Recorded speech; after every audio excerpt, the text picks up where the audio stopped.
Sotihotu, Namo Buddhaya, selamat malam. Yang kami muliakan Biku Sangga, yang kami hormati Samanera dan Atasilani, Rama Ramani, Ibu Bapak, Saudara-saudari yang berbahagia di dalam Dhamma. Perkenalkan, saya Joni, yang akan memandu acara Dhamma Sakaca Online, Season 6, episode 35 pada malam hari ini. Sungguh suatu kebahagiaan tersendiri bagi kami dapat turut serta membahas Dhamma dan membantu acara pembabaran Dhamma pada malam hari ini. Acara ini diselenggarakan oleh KBTI Keresiden Besuki dan ditayangkan secara live di Zoom dan YouTube Dhamma Meta Jember. Topik pada malam hari ini adalah peranan wanita dalam ajaran Buddha yang dengan narasumber Bapak Edi Priyono. Baik Ibu Bapak, Saudara-saudari, marilah kita renungkan syair Dhammapada yang akan dibawakan oleh Bapak Gunawan. Kepada Bapak Gunawan, kami persilahkan. Terima kasih Romo. Ya. Pembacaan Kitab Suci Dhammapada Nagawaga Bab 23 Syair 332. Sukha Mateyata Loke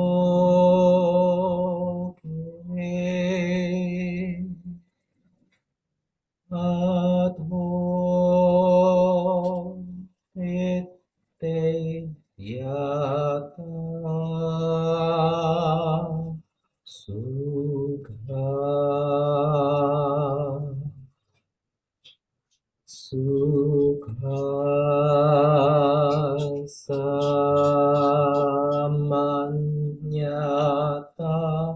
Loke Adho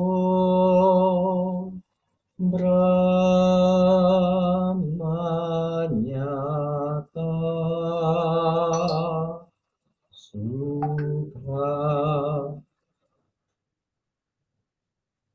Berlaku baik terhadap ibu merupakan kebahagiaan dalam dunia ini. Berlaku baik terhadap ayah juga merupakan kebahagiaan.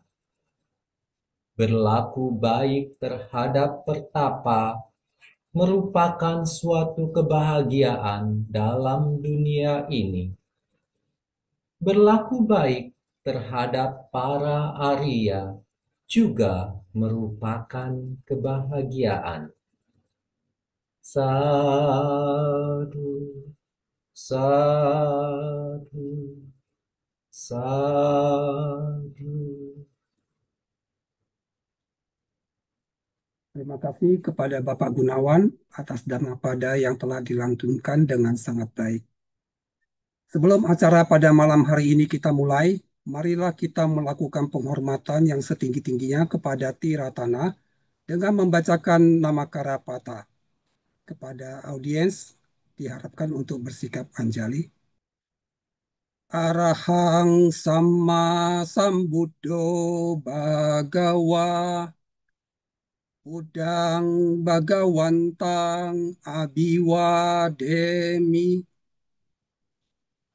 Sang Bagawa yang Maha Suci, yang telah mencapai penerangan sempurna.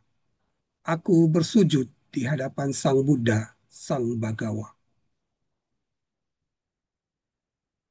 Swakato Bhagawata Dhammo Dhammang Namasami.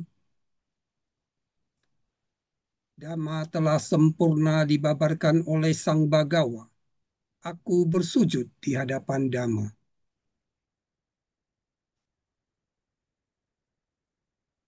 Supatipanno Bhagavato Sawaka Sangho Sanggang Namami. Sangga Siswa Sang Bagawa telah bertindak sempurna. Aku bersujud di hadapan Sangga. Baiklah, Ibu Bapak, saudara-saudari yang berbahagia di dalam Dhamma. Selanjutnya kami akan membacakan profil narasumber kita, yaitu Bapak Edi Priyono, lahir di Banjarnegara tanggal 21 Januari 1984. Saat ini beliau menjadi dosen di STAB Nalanda, Jakarta, Universitas Bayangkara Jakarta, dan Universitas Pembangunan Nasional Jakarta. Demikian profil singkat narasumber kita pada malam hari ini. Saya pikir topik pada malam hari ini sangat menarik untuk kita dengarkan dan kita simak karena kita semua pastinya akan berhubungan dengan wanita dalam kehidupan kita sehari-hari. Kita lahir dari seorang wanita dan pada akhirnya jika kita berumah tangga juga akan berhubungan dengan wanita. Baik, kepada Bapak Edi Priyono, waktu dan tempat kami persilakan untuk memulai pemaparannya. Baik, terima kasih Pak Joni Anggara untuk waktu dan kesempatan yang diberikan. Sebelumnya saya menyapa kepada semuanya. Sebelumnya selamat malam, Suki Hontu, Namo Buddhaya. Yang saya muliakan anggota Bhikkhu Sangga, atas silani Bapak Ibu Romo Ramani, serta saudara sekalian. Ya, mohon izin untuk pada kesempatan malam hari ini kita belajar bersama ya, namanya juga Dhammasa Kaca. Jadi kita belajar berbincang-bincang atau membahas belajar tentang apa itu ajaran Buddha. Nah, untuk pada malam hari ini kita akan belajar bersama terkait dengan peranan wanita dalam ajaran agama Buddha. Nah, tentunya kita sudah tidak asing ya. Kenapa sih kita harus belajar peranan wanita? Apakah wanita ini punya peran terhadap ajaran agama Buddha? Nah, kemudian siapakah wanita-wanita hebat untuk perkembangan ajaran agama Buddha di masa kehidupan Buddha dan juga kehidupan sekarang ya tentunya nanti kita akan sedikit kupas ya. Ya. Nah, kenapa kok saya mengambil judul peranan wanita? Ya saya terinspirasi dari kisah dari eh, kisah Gotami ya. Nah, kenapa? Ya karena beliau ya Bhikkhuni Kisah Gotami merupakan salah satu ya bhikkhuni yang terkenal ya, dari siswa Buddha. Nah, inilah ya, jadi yang menjadi apa ya landasan kenapa kok saya mengambil tema ini. Ya tentunya karena kemarin memang diminta untuk yuk suta apa untuk Samyutta Nikaya yang bisa kita bahas dan tentunya kenapa kisah dari kisah Gotami ya kisah Gotami sosok yang sudah tidak asing di kalangan umat Buddha dan juga ini merupakan bagian dari kitab suci agama Buddha yang terdapat di dalam Samyutta Nikaya, ya bagian kelima, yaitu di bagian Bhikkhuni Samyutta, yang mana di sana ada 10 kisah bhikkhu, ya, bhikkhuni, ya. Jadi ada bhikkhuni apa? Bhikkhuni Samyutta, ya. Jadi di situ memang kalau Bhikkhuni Samyutta berarti membahas tentang kisah-kisah bhikkhuni, ya. Walaupun mungkin ada beberapa sumber atau literatur yang memang di sana belum terlalu lengkap ya. Ya itu maklum ya karena memang tidak menutup kemungkinan di zaman dulu itu masih ada keterbatasan untuk literasi. Ada yang namanya sumber itu ada yang berupa lisan ya, biasa tutur biasa.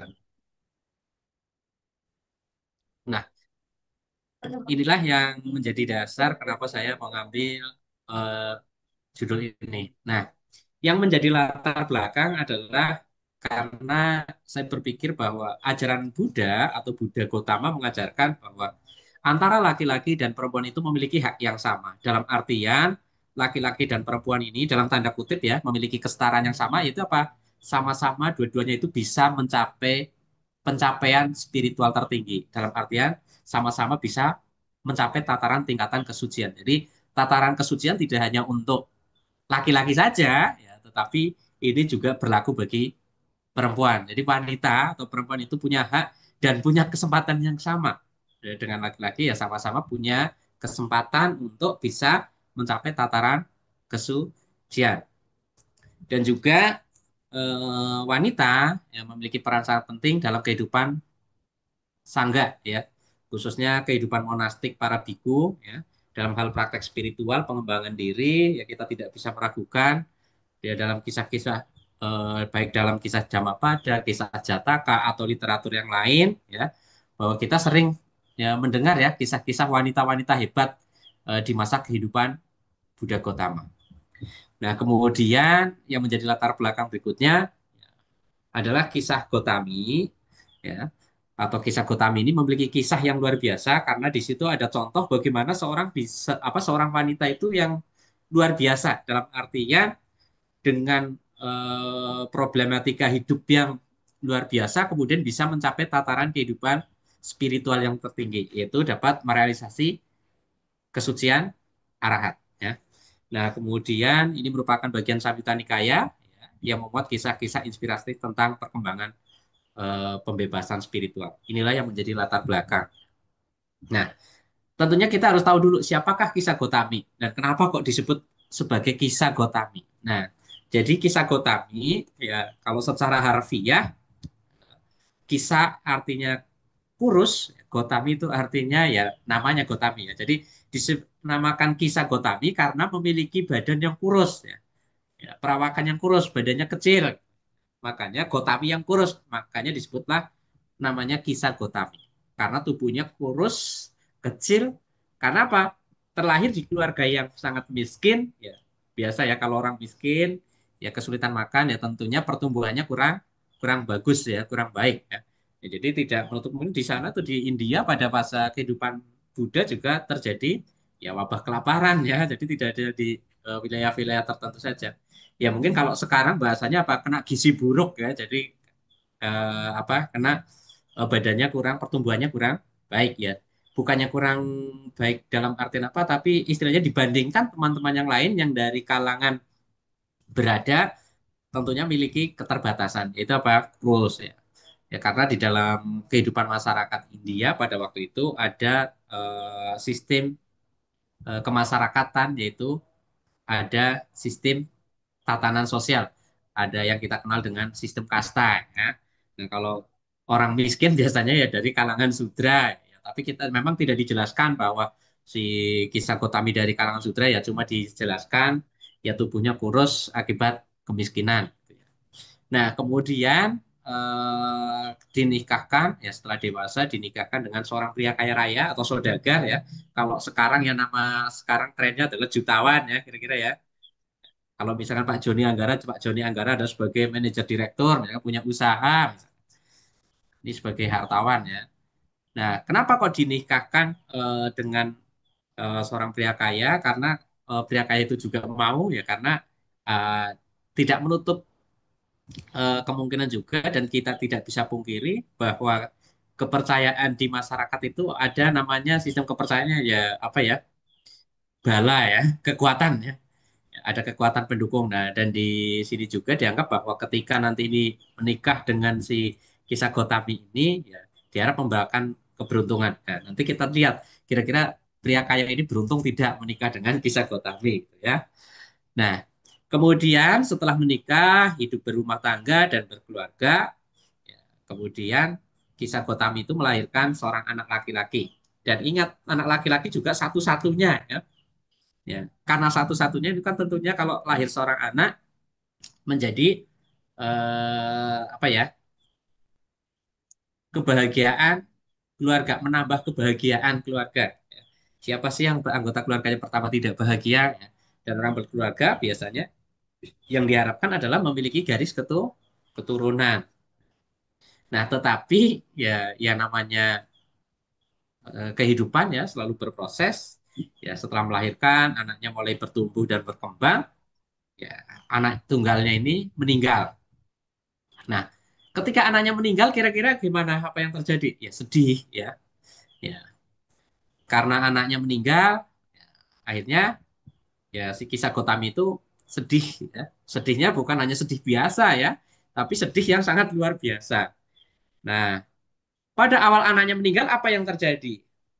Jelas, kisah Gotami menolak kenyataan, ya. Menolak kenyataan bahwa anaknya telah mati. Makanya ketika anaknya sudah mati, ya kisah Gotami sambil membawa anaknya yang sudah mati atau meninggal itu mencari obat ya. Obat untuk apa? Ya obat untuk mengatasi kematian supaya anaknya bisa hidup kembali. Nah, kenapa kok sampai kisah Gotami ingin menghidupkan anaknya? Ya tentu takut juga karena kalau nanti anaknya tidak ada generasi penerus, dia ada ketakutan juga bahwa kalau nanti tidak ada anaknya, anaknya meninggal, otomatis dia mengalami ketakutan akan diceraikan oleh suaminya. Ya. Karena apa? Dianggap membawa yang tidak baik. Gitu. Karena apa? Punya anak kok meninggal. Nah, jadi atas dasar ini, jadi ya dia mengalami goncangan batin yang luar biasa. Dan kemudian membawa anaknya yang sudah meninggal itu kemana-mana ya dan pada akhirnya mencari tidak ada obat kemudian menemui Buddha ya, dan ketika ketemu Buddha dia minta untuk Buddha bisa menghidupkan kembali dan sampai-sampai ya masyarakat di sekitar atau di tempat kisah Gotami tinggal itu memberikan label bahwa wah, si kisah Gotami itu sudah gila. Kenapa dianggap wanita gila? Ya karena di kalangan masyarakat di situ tuh tidak lazim kalau anak sudah meninggal itu kok dibopong, digendong, dibawa kemana-mana mau diobati. Ya rata-rata ya kalau orang meninggal ya pasti dikubur rata-rata. Tapi karena ada penolakan anaknya eh, dianggap belum meninggal atau bisa disembuhkan oleh Kisah Gotami, maka dia mencari dan sambil membawa anaknya bagaimana berupaya untuk bisa hidup kembali anaknya. Supaya apa kebahagiaan keluarganya juga tetap bertahan. Ini anggapannya. Nah, ketika bertemu dengan Buddha, apa yang dilakukan? Ya, karena kisah Gotami ada seorang wanita yang kehilangan anaknya, ya jelas dia mengalami kesedihan yang mendalam, ya sampai disebut sebagai orang gila tadi. Kemudian ketika ketemu Buddha, meminta obat untuk menghidupkan kembali anaknya. Nah, kemudian Buddha menjawab, ya bukan berarti sanggup menghidupkan ya. Ya. Buddha hanya menyampaikan bahwa saya mau menghidupkan atau menyembuhkan anak, tapi dengan catatan kamu harus mencari, ya, mencari biji sesawi. Kalau kita di bahasa penerjemahan rata-rata biji lada ya, perumpamaan segenggam biji lada ya, Bapak Ibu dan rekan-rekan kalian ya. Nah, di sini adalah biji sesawi ya, atau boleh dibilang ada yang bilang itu ya biji monster ya. Ya. Jadi diminta untuk mencari biji sesawi ya yang mana biji sawi itu harus didapatkan dari sebuah rumah yang mana dari rumah itu anggota keluarganya belum ada yang mengalami kematian.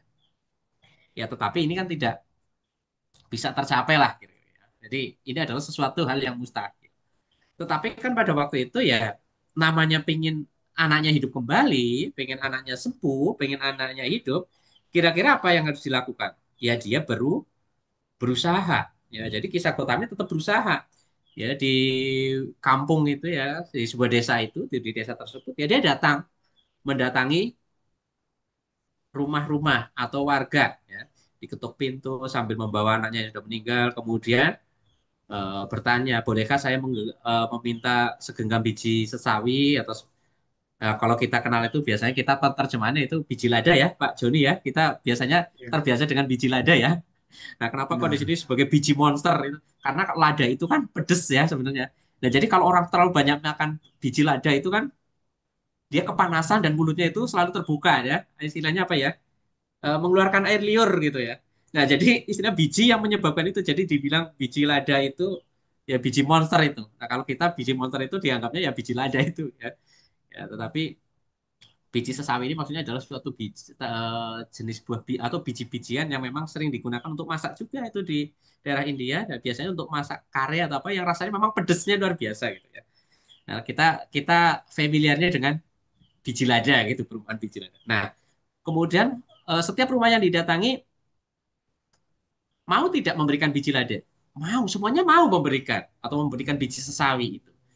Tetapi kemudian ditanya lagi, tapi sebelum memberikan, saya mau tanya dulu, kira-kira apakah ada anggota keluarga di sini yang belum meninggal? Ya ada yang menjelaskan dari beberapa rumah yang si Gai, ya ternyata ada yang anaknya sudah meninggal, seminggu lalu orang tuanya, adiknya, kakaknya. Ya, jadi ternyata setiap rumah yang didatangi, anggota keluarganya ada yang sudah meninggal. Nah, inilah. Nah, kemudian tarian yang sangat luar biasa, ya inilah yang kisah-kisah ini kan dianggap sebagai sebagai kisah yang luar biasa karena apa dianggap sebagai wanita gila karena tidak lazim ya anak yang sudah mati itu digendong dibawa kemana-mana.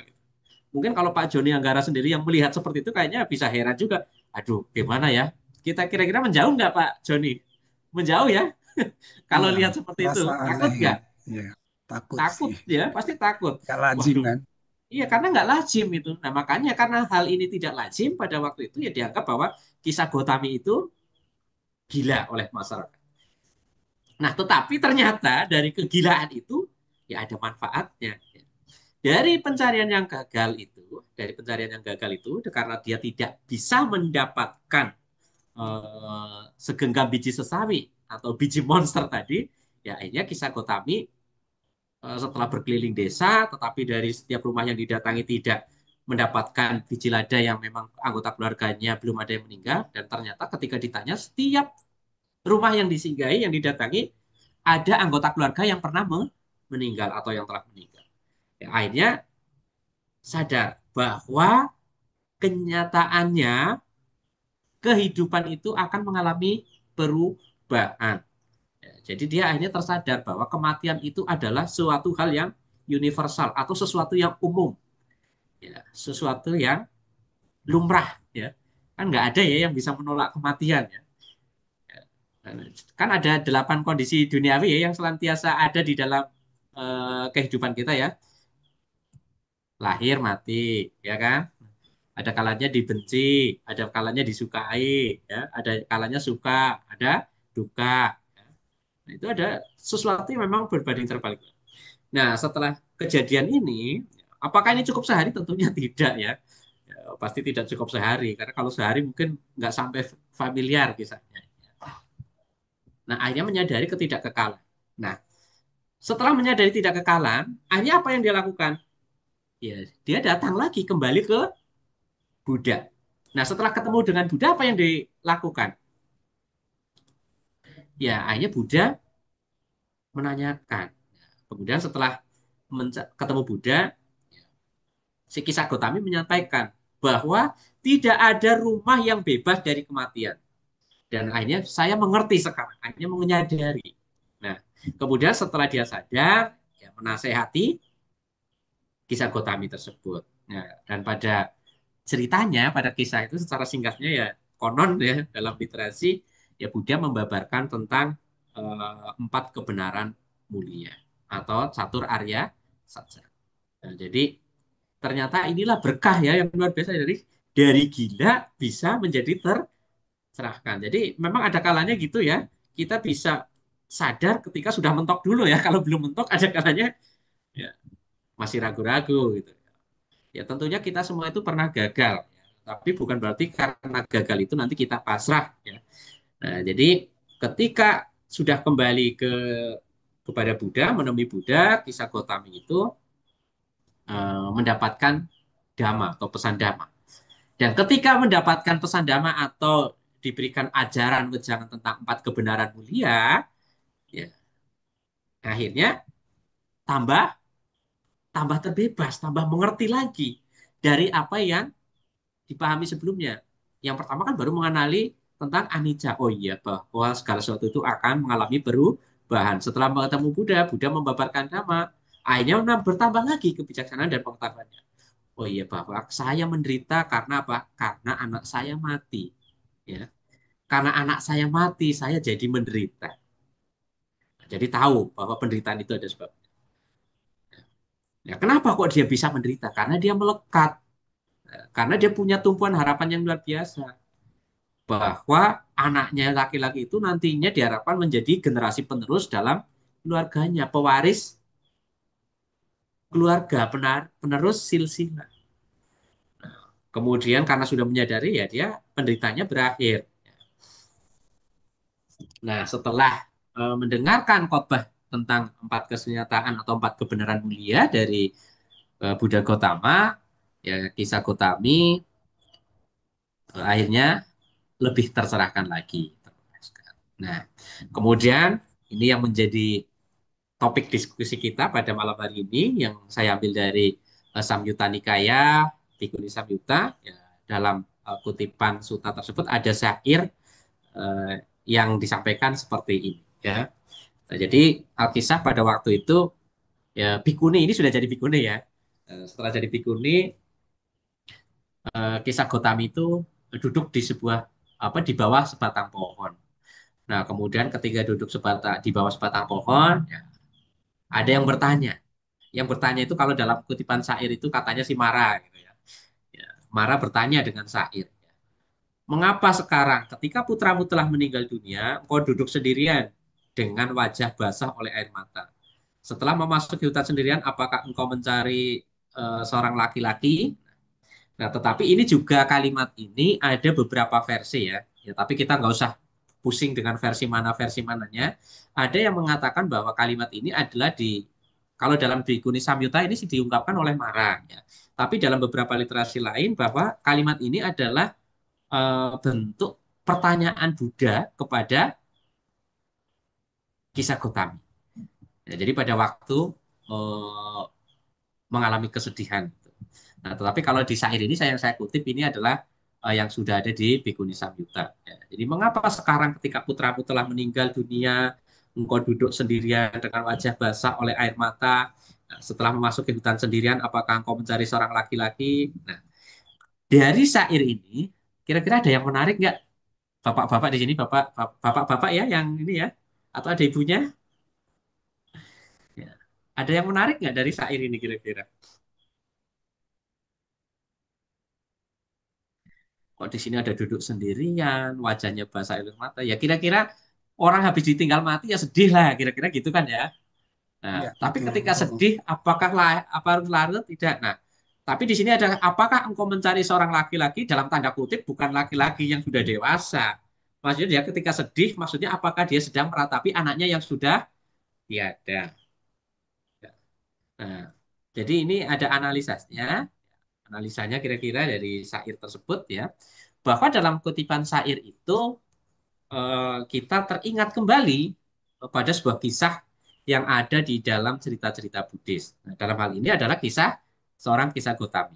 Maka di sini saya sebutkan adalah mengingatkan pada kisah dalam tradisi Buddhis di mana seseorang yaitu seorang ibu dalam tanda kutip seorang ibu ini adalah kisah Gotami yang menangis karena kehilangan anaknya ya sampai dicap gila oleh kalangan masyarakat yang dilanda kesedihan karena kehilangan putranya ya kemudian pergi ke hutan meratapi kesedihan. Nah, kemudian ada seseorang menanyakan pertanyaan yang retoris, sejarah juga. Yang juga retoris itu berarti ya perumpamaan ya, dalam bentuk syair. Nah, tujuan dari pertanyaan ini sebenarnya adalah bukan untuk mengejek, atau bukan untuk menyinggung, atau untuk merendahkan, atau untuk melemahkan, tidak. Tetapi sebenarnya kalimat ini disampaikan adalah sebagai bentuk untuk penyadaran. Gitu. Ya, jadi bagaimana ketika orang ditanya supaya sebenarnya makin tahu gitu. Bukan ditanya supaya tujuannya itu untuk menyinggung atau memojokkan. Kan ada ya jenis pertanyaannya ketika pertanyaan kok tanyanya kayak sekitar hanya mengejek ya, hanya punya contohnya apa ya hanya pura-pura bertanya padahal sudah tahu jawabannya. Nah, tetapi di sini tidak. Maksud dari pernyataan syair tadi adalah mengingatkan pada kisah di situ kisah Gotami yang mengalami kesedihan mendalam. Nah, ketika dia anaknya meninggal, kira-kira kan dia pasti terpojok. Nah, kira-kira suaminya apa yang terjadi dengan dia ketika anaknya meninggal? Sedih nggak suaminya? Ya pasti sedih. Ya dia tidak hanya memikirkan anaknya saja sebenarnya, tapi memang di situ yang fokus memang di pembahasan adalah sedih karena anaknya. Ya karena anaknya meninggal menyebabkan kesedihan, ya kemudian dia selain sedih karena anaknya meninggal, sebenarnya dia sedih juga karena apa? Takut nanti diceraikan suaminya. Gitu. Ya, karena kan suaminya seorang yang kaya raya gitu.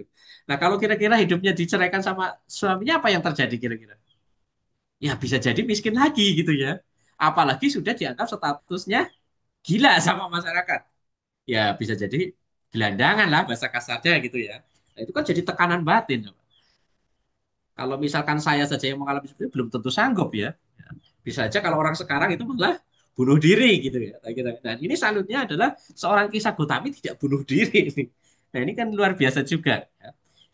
Nah kemudian dari syair tersebut tergambar bahwa adanya anicca di situ, ketidakkekalan. Dari mana anicca itu tergambar dari syair itu? Dari kata ketika putramu telah meninggal. Ketika meninggal itu, ada kata meninggal itu kan menjelaskan bahwa ada sesuatu yang mengalami perubahan. Tadinya hidup, kemudian sekarang tidak hidup kira-kira. Nah, ini adalah bentuk dari ketidakkekalan. Kemudian penderitaan, jelas. Memasuki hutan, kemudian duduk, itu kan orang sedih. Kemudian wajahnya basah oleh air mata kan secara tidak langsung ini bahasanya adalah orang itu lagi nangis gitu ya. Kalau orang nangis kan jelas sedih. Nah, jadi ada kesedihan, ada penderitaan itu, ada duka ya. Kemudian ketiga ada ananta tanpa diri. Nah, jadi setelah memasuki itu dia akhirnya menyadari ya setelah ketemu Buddha itu. Tapi kan di situ tidak dijabarkan secara detail ya. Nah, kemudian kebijaksanaan dan emosi. Jadi di ketika syair ini diungkapkan juga ada istilahnya kalau bahasa kita ya perang batin ya antara terima dan tidak, iya apa tidak. Ya, antara percaya dan tidak lah kira-kira gitu. Kayak misalkan kita lah ya, misalkan kita punya sahabat ya. Ya, mungkin belum lama sudah sering kontak, habis saja telepon-teleponan. 3 hari kemudian nggak dengar dia sakit, nggak apa, ternyata sudah meninggal misalkan. Nah, kira-kira apa yang terjadi? Setengah percaya, setengah tidak. Kira-kira kan gitu ya. Nah, inilah yang namanya kebijaksanaan melawan emosi. Jadi, iya apa tidak gitu. Kalau iya tapi kok kayaknya belum percaya. Kalau belum percaya kok tapi kok ya memang kabarnya sudah beredar tidak ada. Nah, ini biasanya orang itu sering mengalami juga. Nah, nah, ini ada syair satu.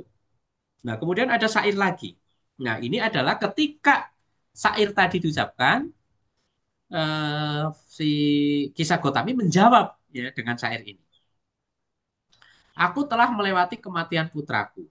Dengan ini ya, pencarian laki-laki telah berakhir. Aku tidak bersedih, aku tidak menangis, aku juga tidak takut padamu, sahabat. Kegembiraan dimanapun telah dihancurkan, gumpalan kegelapan telah dibuyarkan. Setelah menaklukkan bala tentara kematian, aku berdiam tanpa noda dan mengotori. Nah, ini adalah jawaban dari atau syair yang diucapkan oleh Kisah Gotami untuk membalas syair tadi. Kalau dalam suta ya, kalau dalam suta itu syair yang tadi ini, yang ini, ya ini kalau dalam suta itu disampaikan oleh Mara. Ya. Nah, istilahnya kalau Mara ini, istilahnya yang kamu kan ngapain, ayo ikut saya gitu. Nanti kamu jadikan wanita yang luar biasa lagi, kamu mau anak berapa? Kira-kira gitu. Ya, namanya Mara di sini adalah, Mara itu ada berapa sih? Ada berapa jenis Mara? Ya, Mara itu ada 3. Ada Kilesa Mara, ada Dewa Buta Mara, ya, ataupun ada juga Kilesa Mara ya. Jadi Mara itu tidak harus selalu berwujud dalam bentuk raksasa ya. Tapi kekotoran batin juga marah, penggoda. Nah, tapi yang dimaksud Mara di sini adalah penggoda. Adalah penggoda itu adalah sebenarnya tanhalah, keinginan yang sulit dihancurkan. Nah, kemudian dijawab oleh Kisah Gotami dengan syair ini. Aku telah melewati kematian putraku. Dengan ini pencarian laki-laki telah berakhir, aku telah bersedih, aku tidak menangis, juga tidak takut padamu. Ya, kemudian sudah bergembira, kegembiraan juga di mana telah dihancurkan, gumpalan kegelapan telah dibuyarkan. Setelah melakukan bala tentara kematian, aku berdiam tanpa noda yang mengotori. Berarti kalau kita membaca, menganalisis syair ini, kira-kira apa yang terjadi? Tercerahkan ya, bahasa singkatnya tercerahkan. Melewati kematian putraku jelas. Ya. Jadi kisah Gotami sudah dari awal anaknya meninggal dia tidak terima, kemudian dia mencari obat kemana-mana tidak ketemu, kemudian mendatangi Buddha, kemudian sama Buddha diarahkan untuk mencari segenggam biji sesawi supaya bisa sembuh, tapi ternyata tidak. Ya karena kan waktu itu kalau orang lagi marah, kenapa kok Buddha sampai menjawab, kalau anakmu misalkan pengen sembuh atau pengen hidup lagi, bawakan saya segenggam biji sesawi. Padahal itu kan sebenarnya kalau kita yang sekarang ini sudah tahu bahwa itu ada sesuatu hal yang tidak mungkin. Tetapi kalau orang lagi emosinya memuncak, kira-kira lebih mudah menerima apa lebih sulit menerima? Menerima apa menolak Sama. kira-kira? Menolak. Menolak ya. Kita juga pernah mengalami, walaupun bukan hal seperti itu, tapi kita pernah ya, kita ada suatu problem atau masalah, kemudian kita ngomong, entah itu dengan keluarga, orang tua, atau saudara, kita diingatkan ada kalanya itu, sama keluarga, entah itu saudara, atau mungkin sahabat baik. Tapi ketika diingatkan ada kalanya kita malah menentang. Pernah nggak? Pernah ya? Pak Joni mungkin pernah mengalami nggak, Iya, Pak Joni? ya. Mungkin kalau dalam waktu kita sedih ya, kita merasa pasti ada penolakan terhadap nasihat-nasihat seperti itu ya. Kalau Betul. Jadi iya, ketika kita sedih, istilahnya ketika pikiran kita sedang, istilahnya bahasa sekarang itu kacau ya, kira-kira tidak menentu iya ya, sedang kacau. itu orang mau ngomong apa menurut kita itu orang itu sedang memojokkan kita. Orang ngomong itu benar, menurut kita orang itu salah. Orang itu ngasih tahu yang benar, menurut kita orang itu mengasih tahu sesuatu yang buruk. Nggak bisa Sulit dipungkiri. untuk diterima. Eh, Sulit banget memang. Dari hal yang sederhana saja, misalkan. Sebagai contoh sekarang, misalkan. Pak Joni misalkan, mau beli HP baru nggak? Iya. Pengen beli apa? Pengen beli Apple 16. Oh Pak, jangan beli itu dulu karena apa? Itu produk masih baru. Karena apa? Spare partnya belum, kalau ada kerusakan spare partnya belum ada, belum tersedia, harus inden. Tapi karena mungkin kita sedang, wah kalau saya nggak beli ini, saya kalah tren ini. Nanti takut FOMO nih ya. Oh, saya kan pengen yang canggih. Saya kan ada duitnya juga. Kira-kira kalau dinasihati seperti itu, kira-kira gimana apa yang terjadi? Ah, nggak urusan, saya mau beli ya beli aja, kira-kira gitu. Paling kita ngomongnya apa ketika dinasihati gitu? Ah, kamu masih irit, kamu belum mampu beli, jadi saya beli aja, kamu nggak terima, kamu ngiri ya. Bisa jadi ngomong seperti itu. Kira-kira demikian nggak? Bisa Iya, jadi. bisa jadi. Makanya ketika kisah Gotami datang ketemu Buddha, Buddha mau ngomong langsung, kisah Gotami sudahlah, anakmu dikuburkan saja. Anak sudah mati nggak bakalan hidup lagi. Kira-kira kalau dikasih saran kayak gitu, kira-kira terima tidak? Nggak terima pasti, berontak, pasti berontak saja. Ya karena orang mau berusaha anaknya untuk sembuh, langsung dipotong. Jangan, itu anak sudah mati, tidak bakalan bisa sembuh. Orang sudah mati ya tinggal dikubur saja atau dikremasi saja. Kira-kira terima tidak? Tidak. Bukannya batinnya seimbang, bukannya batinnya tenang, malah jadi tambah sakit hati. Bisa dimaki-maki kalau itu. Ya. Nah, jadi inilah luar biasanya Buddha. Ketika melihat kisah Gotami datang, dia tahu, oh, ini belum waktunya saya langsung tembak. Oh, anak kamu sudah meninggal, nggak bisa hidup. Oh, jadi menyadarkan seseorang itu ada kalanya memang perlu waktu dan ada kalanya perlu apa ya? Perlu adanya suatu usaha atau perlu adanya suatu pengalaman yang memang orang itu harus menyadari secara sendiri. Kita hanya perlu menunjukkan jalannya saja gini. Oh ya udah saya bisa, tapi kamu cari yang ini. Padahal kita tahu bahwa kalau saya kasih tugas ini nggak bakalan bisa mengerjakan gitu. Ya, kan jelas itu Buddha mau ngasih tugas supaya apa? Supaya cari biji sesawi yang dari keluarganya sudah apa yang belum pernah meninggal. Ya nggak mungkin lah itu sesuatu yang mustahil. Tapi ketika langsung diberikan secara, oh ini mustahil ya tidak bisa. Nah inilah ini terjadi kepada kisah Gotami. Nah dari syair ini terlihat maka bahwa ya, telah melewati ini, ya, ini dengan adanya kematian di anggota keluarganya yaitu anaknya, ya dia tahu bahwa ketika dia melekat dengan anaknya itu menimbulkan suatu penderitaan. Nah, walaupun anaknya mungkin hidup, ya, kemudian tumbuh berkembang dewasa, kan dia bergembira ya. Tetapi ternyata kegembiraan itu juga suatu saat akan berakhir. Nah, makanya ini dijawab dengan ini. Nah, apa makna yang terkandung dalam syair ini? Ya, kira-kira bisa dijelaskan atau bisa dianalisis dari syair tersebut bahwa dalam syair itu pernyataan pencerahan kisah Gotami. Ya, yaitu menjelaskan, syair itu menjelaskan bahwa Bhikkhuni Gotami atau kisah Gotami sudah mencapai kebebasan spiritual karena apa? Telah mengalami penderitaan yang mendalam akibat kematian putranya, tetapi akibat dari penderitaan yang luar biasa dan mendalam itu, dia menjadi sadar, dia menjadi tahu, bisa menembusi pencerahan. Nah, kemudian dalam syair itu juga menjelaskan atau mencerminkan suatu transformasi batin yang luar biasa karena dari penderitaan atau dari duka itu menjadi suatu pembebasan. Terbebas dari apa? Bukan terbebas dari masalah. Ya jelas itu sih terbebas dari masalah, tapi terbebas dari kemelekatan. Ya. Yang mana pembebasan di sini bukan hanya bebas karena dia tidak dituntut sama keluarganya, terbebas karena sudah tidak harus mengurus anaknya lagi, tetapi dia jadi sadar. Pembebasan di sini maksudnya adalah membebaskan diri dari kekotoran batin atau noda-noda batin, yaitu bahasa kita kenal biasanya dengan istilah kilesa ya. Jadi kilesa itu bisa disadari. Yang tadi dia batinnya keruh, ya, itu bisa ditenangkan, bisa menjadi jernih kembali. Nah, kemudian pembebasan ini jelas terbebas dari loba, dosa, dan moha. Sudah tidak serakah lagi, tidak membenci lagi, dan juga sudah bisa memahami mana yang baik, mana yang buruk, mana yang bermanfaat, mana yang tidak bermanfaat. Nah, itulah terbebas dari itu. Terbebas dari loba dosa moha, LDM, atau ada juga yang menyampaikan lodomo, ya, loba dosa moha. Ya.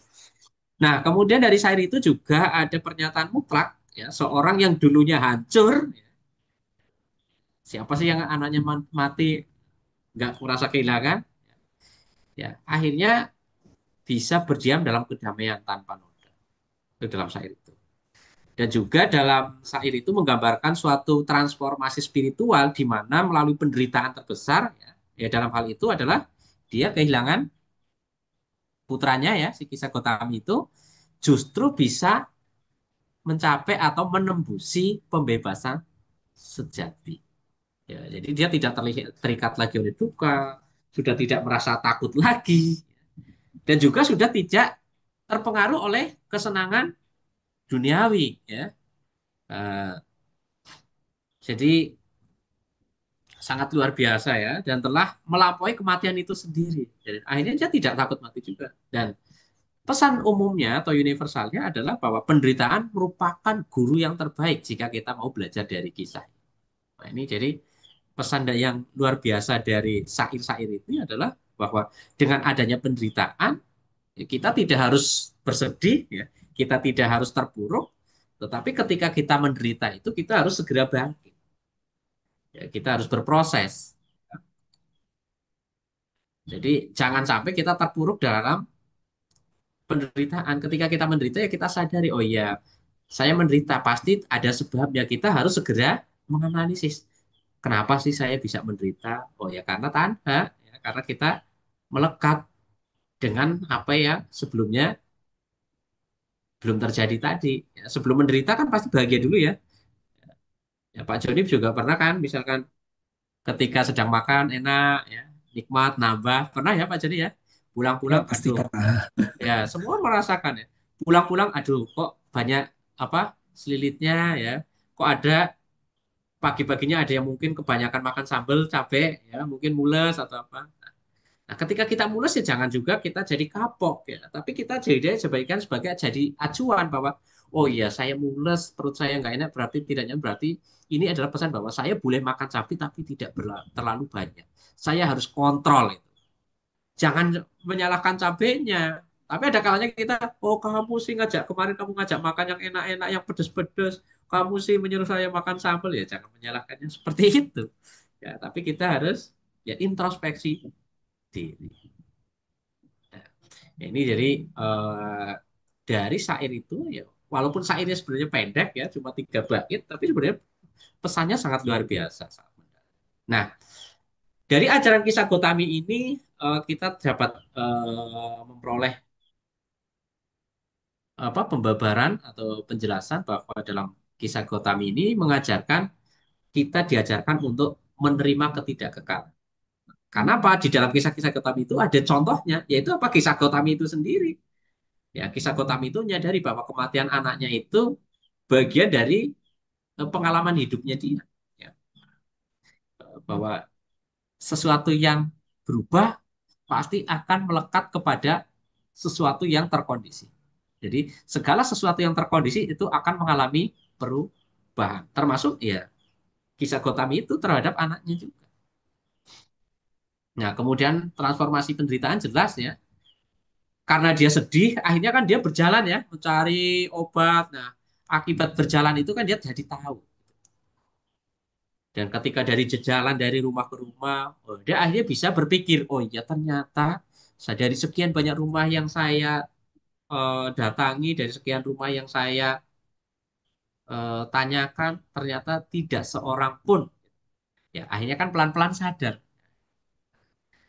Nah, kemudian akhirnya dia mencapai pencerahan setelah memahami sifat sejati dari kehidupan itu sendiri. Nah, contoh di kehidupan modern saat ini, ya misalkan ada seorang ibu yang kehilangan anak, ya bisa menemukan kedamaian melalui latihan meditasi dan belajar untuk ikhlas. Tapi ini mudah apa tidak? Jelas tidak mudah. Ya. Ini sangat sulit, makanya perlu latihan. Perlu latihan. Nah, apakah langsung latihan meditasi sehari, 2 hari, 3 hari langsung sembuh, langsung bisa teratasi? Ya tidak. Ya karena apa? Kita bukan manusia yang di zaman kehidupan Buddha. Di zaman kehidupan Buddha saja banyak manusia yang sedikit debu ya, perumpamannya kan gitu ya. Sedikit debu saja, ya banyak yang belum tercerahkan, apalagi sekarang. Ya, kita yang hidup di kehidupan modern, ya, kilesa itu setiap saat itu berseliweran di depan kita. Ya. Nonton TV aja kilesa, baca pesan saja kilesa, lihat story atau status WA orang lain kilesa. Betul tidak, Bapak Ibu? Ya. Ada kalanya kita lihat status WA orang itu kan ada kalanya kita mispersepsi ya, atau bisa berprasangka buruk ya, bahwa dia ada kalanya dia cuma mungkin lagi seneng gambar apa gitu, gambar pemandangan gitu. Padahal dia belum tentu lagi jalan-jalan. Ya, dia pasang. Tapi kita belum tentu sepemahaman. Ada kalanya, ya dia lagi jalan-jalan kemana ya? Kita sendiri yang jadi kepo gitu. Ya dianya saja aman-aman saja, kita yang gelisah. Atau misalkan Pak Joni itu lagi pasang status, misalkan pasang status makanan yang enak gitu. Wah, ketika saya melihat statusnya, kalau saya tidak suka dengan Pak Joni, misalkan, wah Pak Joni lagi pamer, mentang-mentang lagi makan enak, dibuat status, bisa jadi seperti itu. Padahal belum tentu Pak Joni sedang beritikat untuk, oh iya, saya mau mengupload gambar, mengunggah gambar bahwa saya sedang makan, belum tentu seperti itu. Bisa jadi, oh ya saya pengen makan ini. Bisa jadi seperti itu. Makanya ketika menggunakan media sosial itu ya harus bijak ya. Ya, ya, ini sih pesan saja ya. Ya saya mengajak ya untuk saya dan juga teman-teman. Ketika mengunggah gambar, alangkah baiknya diberikan keterangan gitu ya. Jadi alangkah baiknya itu supaya apa? Tidak menimbulkan Persepsi. persepsi yang salah gitu. Nah, kalau yang nggak seneng lagi, oh nyindir dia mentang-mentang lagi ini, bisa jadi seperti itu. Nah, makanya ketika kita mengunggah, itu alangkah baiknya kita kasih keterangan supaya apa? Supaya tidak menimbulkan salah paham.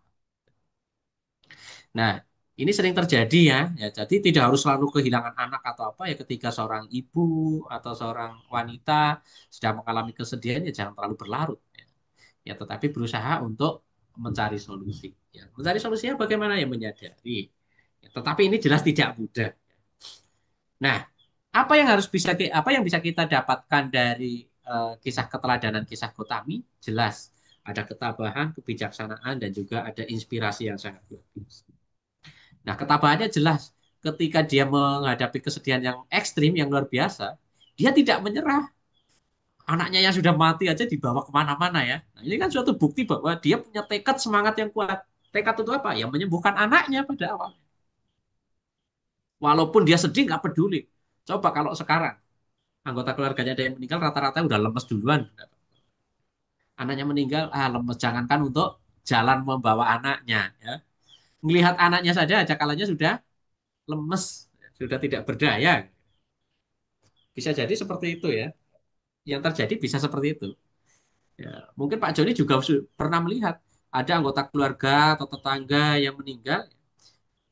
Misalkan ada seorang ibu kehilangan anaknya. Jangankan anaknya mau digendong sama ibunya yang sudah meninggal. Melihat anaknya yang sudah terbaring, terbujur di pembaringan saja ada kalanya sudah tak sanggup ya. Nah, ini kan sungguh luar biasa ya. Ini menurut saya ini tidak semua wanita bisa jadi seperti kisah Gotami. Nah, kemudian keteladanan dari kisah Gotami yang lainnya adalah sikap kebijaksanaan. Dia memiliki kebijaksanaan yang sangat luar biasa karena apa? Mampu mengubah duka menjadi pencerahan yang luar biasa. Dari yang dicap sebagai wanita gila, ya, kemudian dia tersadarkan, tercerahkan, dia bisa belajar dhamma. Setelah dia belajar dhamma, kemudian dia mampu praktek, ya, dan setelah praktek, dia ternyata memperoleh manfaat atau penembusan. Jadi kalau dalam ajaran Buddha itu kan ada istilah ya, pariyati, patipati, patiweda. Jadi kebijaksanaan ini dia menembusi atau patiweda, yang menembusi dhamma. Jadi sebagai inspirasi, ya bagi siapapun yang berduka, atau kehilangan pekerjaan, atau kehilangan anggota keluarga, atau terjatuh, atau apa ya, jangan larut dalam kesedihan, tapi harus segera bangkit. Ya. Harus tabah, harus kuat gitu, jangan terpuruk. Jangan nunggu ada tetangga yang mengatakan, kamu harus sabar ya, gini ya jangan. Karena ya pihak luar itu hanya berapa persen, tetapi modal utama ya ada dari dalam. Nah, kemudian dari kisah tersebut, ada nggak sih relevansinya terhadap umat Buddha pada zaman kehidupan sekarang? Jelas ada. Ya. Jadi relevansi dari kisah eh, Bhikkhuni Kisah Gotami yang ada di dalam Samyutta Nikaya ini jelas ya. Relevansinya adalah ya supaya kita semua sebagai umat Buddha diajarkan bagaimana ya supaya tetap kuat, tetap bisa ketika menerima suatu hal yang bertolak belakang dengan apa yang kita inginkan. Ya, jadi kita diajarkan untuk bagaimana mengatasi kesedihan. Nah, caranya bagaimana? Ya menyadari bahwa segala sesuatu itu kita renungkan sebagai bentuk ketidakkekalan. Inilah suatu hal konsep anicca yang bisa kita gunakan untuk membantu mengurangi penderitaan yang sedang kita alami nanti. Kemudian relevansi yang lainnya bagi umat Buddha adalah bagaimana di situ diajarkan bagaimana melepaskan untuk kemelekatan. Jadi setelah sekian lama berproses akhirnya apa? Dia tidak melekat lagi kepada anaknya, tidak tergantung lagi. Nah, dari syair itu teringat bahwa penderitaan yang muncul itu karena apa? Ada suatu keinginan yang kaku, ada suatu keinginan yang tidak bisa terrealisasi. Nah, di situ kita harus tahu bahwa segala sesuatu itu berproses, berubah. Ya, ya, cuma kan kita tidak bisa pungkiri, sekarang itu orang itu hidup di zaman instan, kemajuan spiritual pun kepinginnya instan. Ya, ya, pengennya Pak, Bu, Bante, kok saya sudah meditasi setiap hari selama 3 bulan penuh, kok saya masih begini saja, kok saya belum mencapai tataran kesucian. Kira-kira kenapa ya, Bante? Ya, karena dia terlalu ngoyo menurut saya. Ambisinya terlalu gede. Karena kalau ambisinya terlalu kuat juga kurang baik. Nah,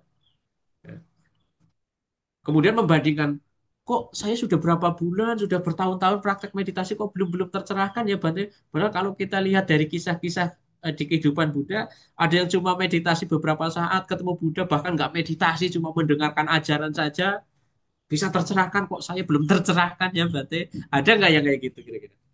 Ada yang kayak gitu sih. Ya, bahkan kita malah ada kalanya ambisinya luar biasa. Kapan saya bisa terbebas? Padahal ketika kita mau membebaskan adalah ketika kita bisa menyadari. Ya bagaimana kita bisa tercerahkan kalau kita tidak sadar dengan apa yang sudah kita lakukan. Nah, kemudian relevansi lainnya adalah bagaimana kita diajarkan untuk mencari makna yang sejati. Nah, jadi daripada kita menyesali sesuatu yang sudah lewat, alangkah baiknya kita lakukan apa yang bisa kita lakukan saat ini. Jadi memberikan makna yang positif. Ya. Jadi bagaimana caranya kita hidup berkesadaran atau mengembangkan sati. Jadi kita belajarlah hidup untuk berkesadaran. Atau kalau bahasanya Pak Joni Anggar itu kembangkan sati sampajana. Hidup penuh dengan kewaspadaan. Nah, kewaspadaan kalau orang hidupnya waspada, biasanya dia tidak lengah, ya, dia tidak mudah terprovokasi, tidak mudah sedih, tidak mudah terlena, tidak mudah terhasut, ya, tidak mudah untuk mengalami hal-hal yang tidak sesuai dengan apa yang kita. Nah, inilah relevansi yang bisa kita ambil untuk kehidupan umat Buddha pada saat sekarang.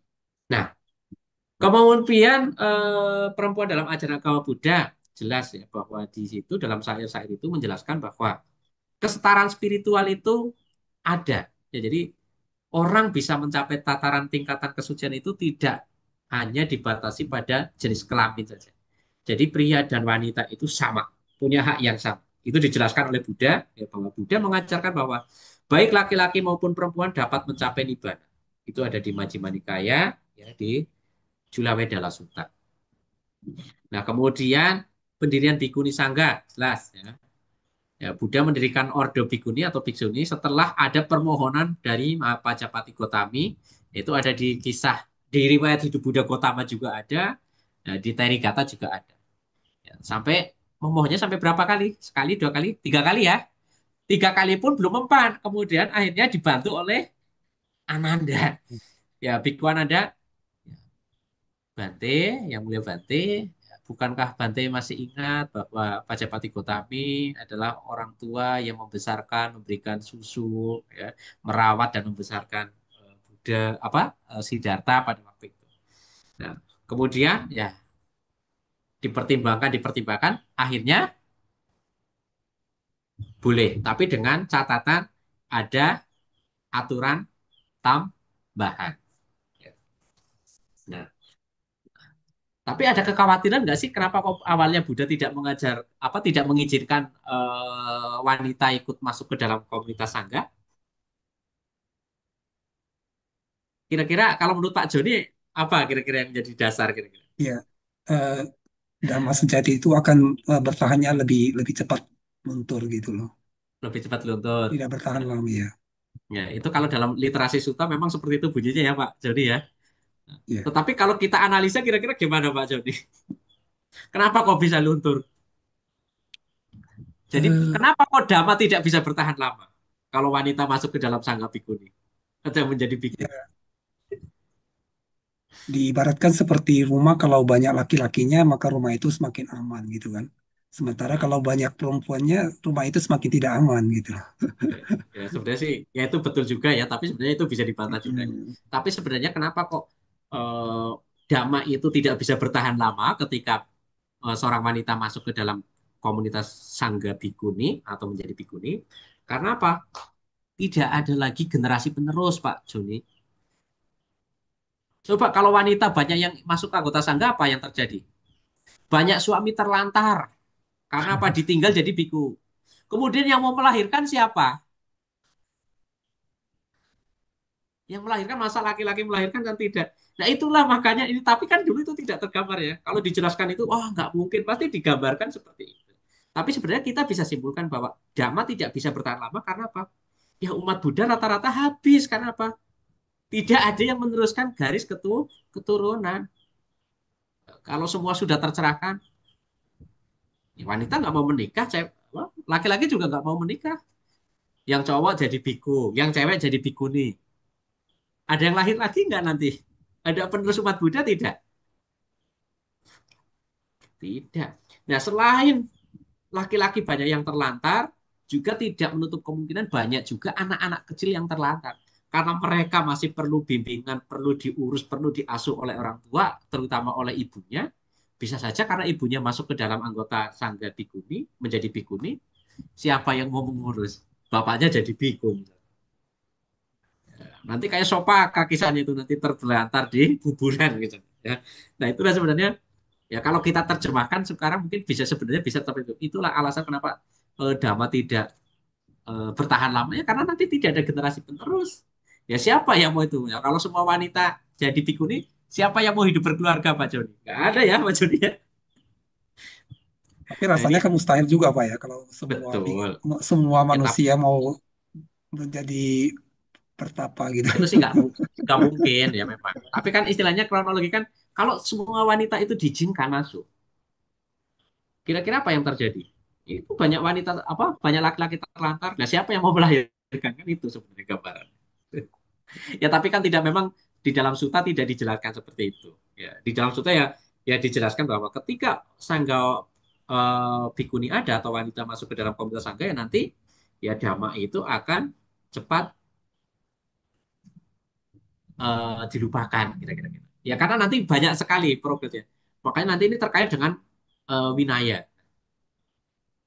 Nah, kemudian wanita sebagai guru. Nah, di kehidupan sekarang itu banyak apa sekarang ini banyak sekali ya wanita-wanita yang mencapai pencerahan dan menjadi guru seperti ya sosok Damadina, kemudian Kema. Ya, ini kan adalah sosok-sosok yang luar biasa. Nah, ini kisah Bikuni Damadina dan Bikuni Kema ini kan sebuah kisah yang sudah familiar ya Pak Joni ya. Mungkin kadang bikunya ceramah di hari Minggu atau di momen tertentu, ya ada kalanya ada yang mengangkat kisahnya Bikuni Damadina atau Bikuni Kema. Ya, ini sangat luar biasa. Nah, kemudian di contoh kehidupan modern, ya, ya perempuan dalam peran pemimpin spiritual, misalnya ada Bikuni Ayakema, ya, seorang guru spiritual, meditasinya kuat. Nah, nah, ini contoh di kehidupan sekarang. Ya. Ini udah meninggal ya. Nah, ini Ayakema, ya, Bikuni Kema, ya, ini aliran Theravada. Ya, dia sebagai guru meditasi Buddhis, penulis juga yang terkenal, ya, ya terkenal dalam praktek meditasi vipassananya juga, ya, teknik pengembangan metanya juga, ya. Dan dia ini familiar di dunia barat, ya. Nah, nah, latar belakangnya jelas ya, dia adalah wanita yang terselamatkan atau wanita yang selamat di Perang Dunia Kedua. Ya, kemudian dia bermigrasi ya, ke Amerika, kemudian tertarik dengan Buddhisme, nah, kemudian tinggal di sana, dan akhirnya pentabisan biku di Sri Lanka dan kemudian di Thailand juga ya. Jadi ditabis ya. Walaupun memang nanti ada kontroversi ya. Bahkan sekarang pun ada kontroversi. Ya ada yang sudah menerima Sangga Bikuni, ada yang juga belum menerima. Ya, tapi sih kita tidak mempersoalkan itu. Nah, kemudian peran dari Ayakema ini sendiri ya menjadi bikuni ya ditabiskan sebagai samaneri calon biku di Sri Lanka, kemudian dengan tradisi Theravada, ya, kemudian ditabiskan penuh itu secara tradisi Mahayana di Thailand. Ya. Tetapi walaupun diajarkannya ditapiskan secara Mahayana, tetap mengajarkan Theravada dan mendorong kebangkitan garis bikuni. Nah, selain kontribusinya jelas ya, sangat banyak ya, menulis buku-buku populer, mendirikan Wat Buddha House ya di Jerman ya sebagai pusat meditasi Theravada yang ada di Eropa. Ya. Kemudian juga beliaunya itu sebagai guru yang aktif mengajarkan meditasi. Kemudian ajaran utamanya ya meditasi meta ya, tentang jhana dan vipassana dan juga dia juga pelopor tentang kesetaraan gender ya, memperjuangkan hak-hak perempuan untuk bisa ditabiskan. Beliaunya punya peran yang sangat luar biasa. Nah, selain Bikuni Kema ini juga ada Bikuni Damananda. Ya, ini masih hidup beliaunya. Ya, Bikuni Damananda ini lahir di Thailand ya, tahun 1944 ya. Dia seorang dokter, berarti seorang terpelajar ya, seorang profesor studi Buddha ya. Kemudian belajar filsafat juga ya dari universitas di India. Ya. Kemudian pada tahun 2001 ditabiskan menjadi samaneri di Sri Lanka dan ditabiskan jadi bikuni secara tradisi Theravada Mahayana di Sri Lanka juga. Nah, perjuangan jelas memperjuangkan kebangkitan bikuni Theravada di Thailand. Ya. Ya, ini menjadi sorotan juga pada waktu itu. Nah, kemudian mendirikan wihara bikuni pertama di Thailand dan juga beliaunya seorang aktivis. Ini beliaunya masih hidup ya, tapi ya sudah sepuh lah ya. Nah, ini contoh-contoh yang kisah Gotami sekarang ya. Tapi bukan kisah Gotami karena kehilangan anak, tapi istilahnya orang yang berhasil untuk memperjuangkan damai. Nah, kemudian perjuangannya jelas ya, memperjuangkan kembali kebangkitan Bikuni Theravada di Thailand, yang mana dulu kan sebelumnya di Thailand hanya mengakui Meci ya. Jadi bukan di sini saya tuliskan manusia setengah monastik tapi tanpa petabisan penuh. Jadi istilahnya ya sama neri lah ya gitu ya. Jadi kalau di Indonesia ya kita kenalnya sebagai Atasilani ya. Nah, nah, kemudian bikin zaman Anda menentang status quo pada waktu itu. Kemudian mendirikan wihara bikuni pertama di Thailand juga. Kemudian juga sebagai aktivis dan edukasi. Jadi di sini ternyata luar biasa ya, wanita juga bisa berjuang ya, untuk memperjuangkan ajaran ya, untuk membabarkan dakwah. Nah, nah ini juga jelas bahwa di dalam ajaran agama Buddha itu eh, Buddha menyampaikan ya tidak ada perbedaan spiritual, mau laki-laki mau perempuan semuanya punya hak yang sama untuk bisa terbebaskan. Nah, ini ada dari kutipan di Majjhima Nikaya tadi, ada yang di atas. Nah, tetapi ketika kehidupan bikuni sekarang ini punya kritik dan tantangan, tidak sih? Jelas. Ya. Kalau mau menjadi bikuni saat sekarang ini, banyak kritik dan juga banyak tantangan. Jangankan jadi bikuni, jadi biku saja punya tantangan ya, Pak Joni ya. Nah, Ya. jadi Atasilani atau jadi bikuni sekarang itu jelas. Kalau mau jadi anggota bikuni, jelas banyak kritik dan tantangan. Tantangannya apa? Jelas, ada diskriminasi dalam sangga. Ya, karena tidak bisa kita pungkiri, ya, saya tidak sebut label di sini, ya, tapi ada beberapa tradisi Buddhis yang masih menolak pentabisan bikuni. Walaupun sudah ditabis, dia tidak mengakui. Ada, ya. Ya, tapi kita tidak mengarah ke sana. Itu bukan ranah kita. Ya, tapi yang kita ambil positifnya adalah bahwa di sini wanita juga punya peran untuk membabarkan dhamma, menjaga kelestarian dhamma. Nah, kemudian kritikan lainnya dan tantangannya adalah tentang interpretasi Garudama. Ya, Garudama itu ya 8 aturan tambahan ya yang disampaikan bahwa seorang wanita boleh masuk ke dalam sangga bikuni tapi dengan peraturan tambahan. Nah, ini ada Garudama. Ya. Jadi kalau zaman dulu ya hanya selama ini cuma diinterpretasikan saja. Nah, sebagai saran ya Garudama mungkin perlu dibaca kembali tidak hanya sebagai tekstualnya saja, bukan secara kaidah bahasanya saja, tetapi nanti mungkin bisa dipelajari lagi secara kontekstual, secara terapan. Ya, karena kita tidak bisa pungkiri bahwa kita belajar tidak cukup dengan teks saja, tetapi kita harus menyesuaikan dari teks ke konteks itu. Nih, jadi kritik dan tantangannya jelas banyak. Ya, kalau mau jadi anggota Bikuni masih banyak yang ada yang menolak. Ya, bahwa sangga Bikuni ya ada berapa memang beberapa tradisi yang sudah mengakui bahwa ada sangga Bikuni, tapi ada juga yang tidak mengakui. Ya. Nah, jadi dari apa yang saya sampaikan ini dapat saya simpulkan bahwa dalam ajaran agama Buddha pada dasarnya tidak ada perbedaan spiritual antara laki-laki dan perempuan. Jadi semuanya punya hak yang sama, punya kapasitas yang sama. Jadi untuk bisa terbebaskan, untuk mencapai tataran tingkat kesucian, baik itu Sotapana, Sakadagami, Anagami, bahkan sampai Arahat, mau laki-laki mau perempuan sama-sama punya kesempatan yang sama. Jadi tidak ada perbedaan bahwa oh yang bisa itu laki-laki dulu yang bisa Sotapana. Nanti kalau saat laki-laki Sotapana sudah apa kalau laki-lakinya sudah Sotapana kemudian sudah Sakadagami baru disusul wanitanya Sotapana tidak. Tidak menutup kemungkinan malah bisa wanita dulu ya, yang naik jenjang. Jadi bisa menjadi manusia seutuhnya itu bisa saja perempuan dulu. Ya, ya. Jadi di sini Buddha menjelaskan bahwa tidak ada perbedaan. Mau laki-laki mau perempuan punya hak yang sama dalam tanda kutip untuk mencapai tataran tingkat kesucian. Ya, baik arahat ya, maupun tataran kesucian yang lainnya, sotapana, sakadagami ataupun kemudian wanita juga punya peran sentral ya dalam ajaran agama Buddha, baik sebagai praktisi maupun sebagai guru. Ya, karena tidak bisa kita pungkiri, ya, wanita sekarang punya banyak peran ya, khususnya di sekolah minggu. Coba untuk mengajar sekolah minggu siapa yang mengajar sekarang? Banyak kan wanita. Jadi jangan sepelekan wanita. Jadi ada kalanya wanita lebih memahami tentang ajaran Buddha. Ya karena apa? Mengajar sekolah minggu rata-rata kebanyakan ya wanita sekarang yang berperan. Coba di tempatnya Pak Joni di wihara yang ngajar sekolah Hmm, minggunya banyaknya laki-laki atau wanita Pak Joni? campur sih, Pak. Ya pasti Ya, campur, tapi pria banyak juga kan ada. dominan wanita kan ya? Ya, Dominan dominan wanita. wanita. Iya, jadi kita tidak kita harus mengakui bahwa wanita sekarang punya peran sentral dalam ajaran agama Buddha. Contohnya apa di sekolah minggu? Sebagai contoh nyata saja ya di Kilang Mantra. Nah, kemudian kisah Gotami mengajarkan bahwa penderitaan dapat menjadi jalan menuju kebijaksanaan. Karena apa? Di situ dalam kisah Sa'ir tadi, ya, kisah Gotami menunjukkan bahwa dari menderita bisa menjadi seorang guru. Guru dalam artian bukan berarti dia jadi guru harus mengajar, tidak. Tapi guru di sini adalah menjadi teladan.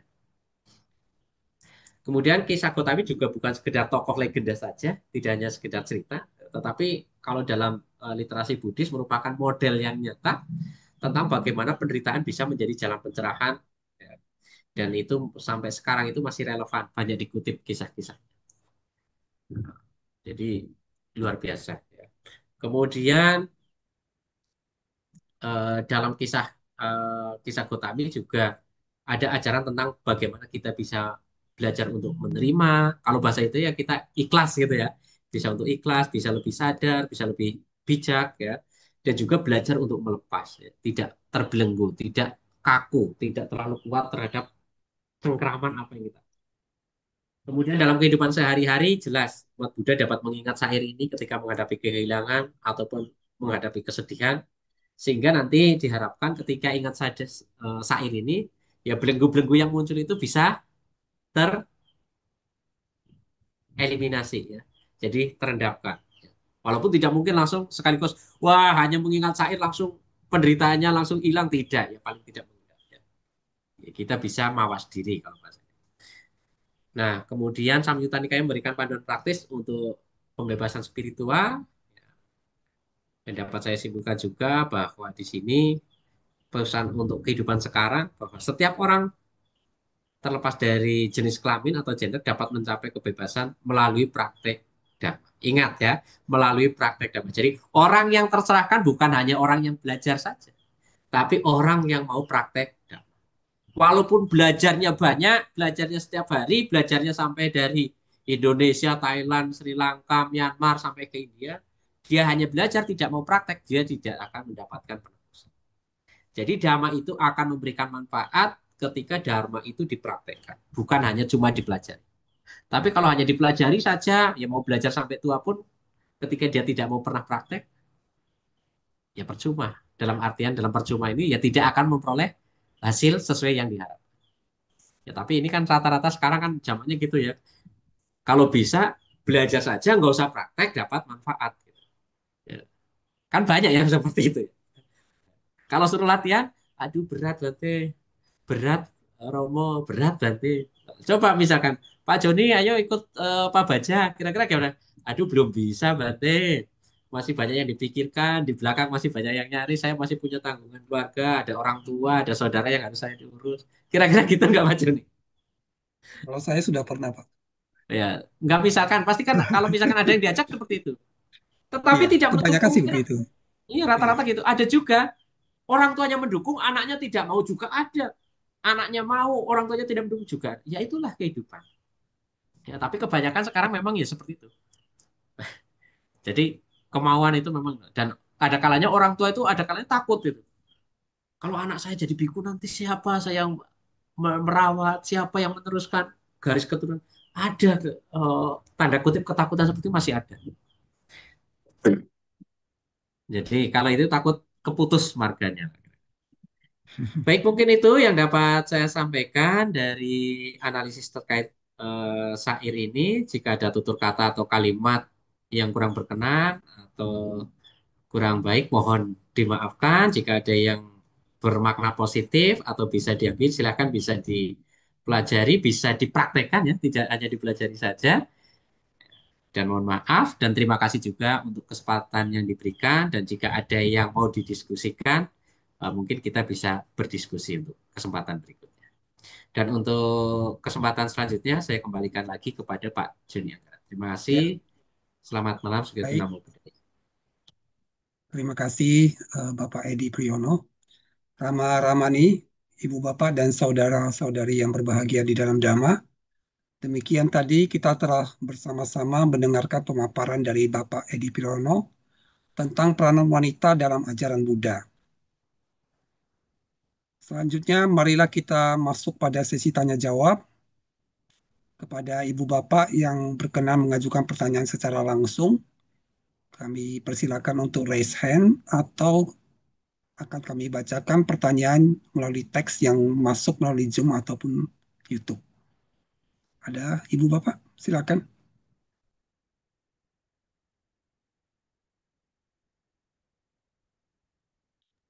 Ya, jika ada, silahkan kita bisa berdiskusi ya. Ya, memang sekarang ini ya sambil ngobrol aja nggak apa-apa ya Pak Joni ya sambil nunggu Iya, ya. boleh silakan, Ya, Pak.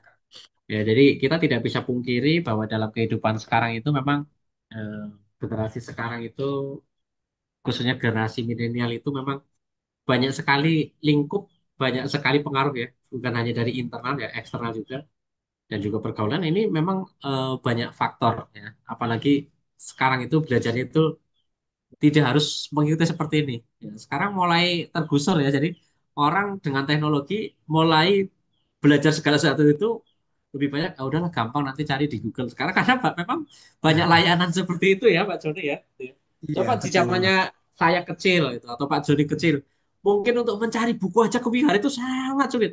Buku satu aja itu bisa direbutkan. Oh saya dulu. Nunggu mau pinjam mau baca itu nunggu ada yang balikin.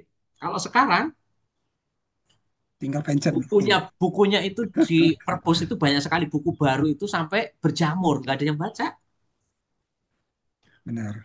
ya karena literasi digital ya memang ya kembali lagi zaman itu memang ada kalanya ya perubahan itu kita tidak bisa pungkiri ya, kita harus Bukunya menyesuaikan ada, tapi yang mau membaca mungkin nggak sebanyak yang dulu, zaman dulu, Pak Edi. betul ya jadi ada kalanya orang itu sekarang itu ya udahlah kalau ada pertanyaan cari di Google gitu nah, ini terjadi kok ya apalagi di kalangan pelajar ya anak SD, SMP, SMA bahkan mahasiswa juga banyak yang kayak gitu ya. Jadi ketika itu jadi istilahnya ya apa ya? Mereka multi talent sebenarnya. Mereka multi talent, saya akui mereka multi talent. Jadi anak sekarang itu kalau belajar suruh tenang, nyimak, fokus ini nggak bisa. Jadi mereka kalau sekarang belajar itu mereka ya mungkin Pak Joni bisa melihat ya anak di sekolah minggu apa atau di sekolah formal atau orang rapat lah atau pengurus dayaka atau apa ketika rapat ada nggak yang ketika ada ketua dayakannya ngomong mereka fokus mendengarkan HP-nya disimpan ya Jarang. pasti jarang yang terjadi kayak gitu. Jadi orang sekarang itu disuruh untuk fokus untuk benar-benar perhatian penuh itu sangat sangat sulit ya ya memang kita tidak bisa pungkiri inilah generasi sekarang dan anak-anak sekarang itu memang lebih pintar suruh ngapain itu nggak diajari mereka cepet cari di Google, mereka kreatif. Tetapi ada kalanya ada keluhan lainnya, tingkat stresnya mereka lebih tinggi, gelisah, panik. Itu mereka lebih cepat gelisah, lebih cepat panik. Tapi untuk mengerjakan sesuatu ketika dibiarkan, oh enak kamu saya kasih tugas ini, mereka cepat ngerjainnya. Ya, Iya. tetapi itu ketika ditekan gini, wah, tingkat stresnya luar biasa. Ketika, ayo fokus, simak ke depan, nggak bisa, nggak sekarang disuruh belajar, nggak bisa. Jadi kita juga harus menyesuaikan. Makanya wanita yang multi talent sekarang banyak sekali ya. Iya, sekarang wanita multi talent banyak sekali. Jadi kalau dulu mungkin wanita jadi misalkan jadi direktur perusahaan hanya di suatu perusahaan. Kalau sekarang satu wanita bisa jadi perusahaan apa jadi manajer di beberapa perusahaan. Bisa nggak Pak Joni kalau sekarang? Bisa Ya, ya? bisa saja. Ya. Bisa kalau dulu nggak bisa. Pak Joni juga sama laki-laki misalkan. Pak Joni megang usaha kalau zaman dulu ya satu usaha cukup. Kalau sekarang bisa megang berapa perusahaan. Karena kontrolnya tidak semua harus onsite ya. Jadi ada kalanya bisa dikendalikan lewat gadget ya. Jadi pakai HP Iya. gitu.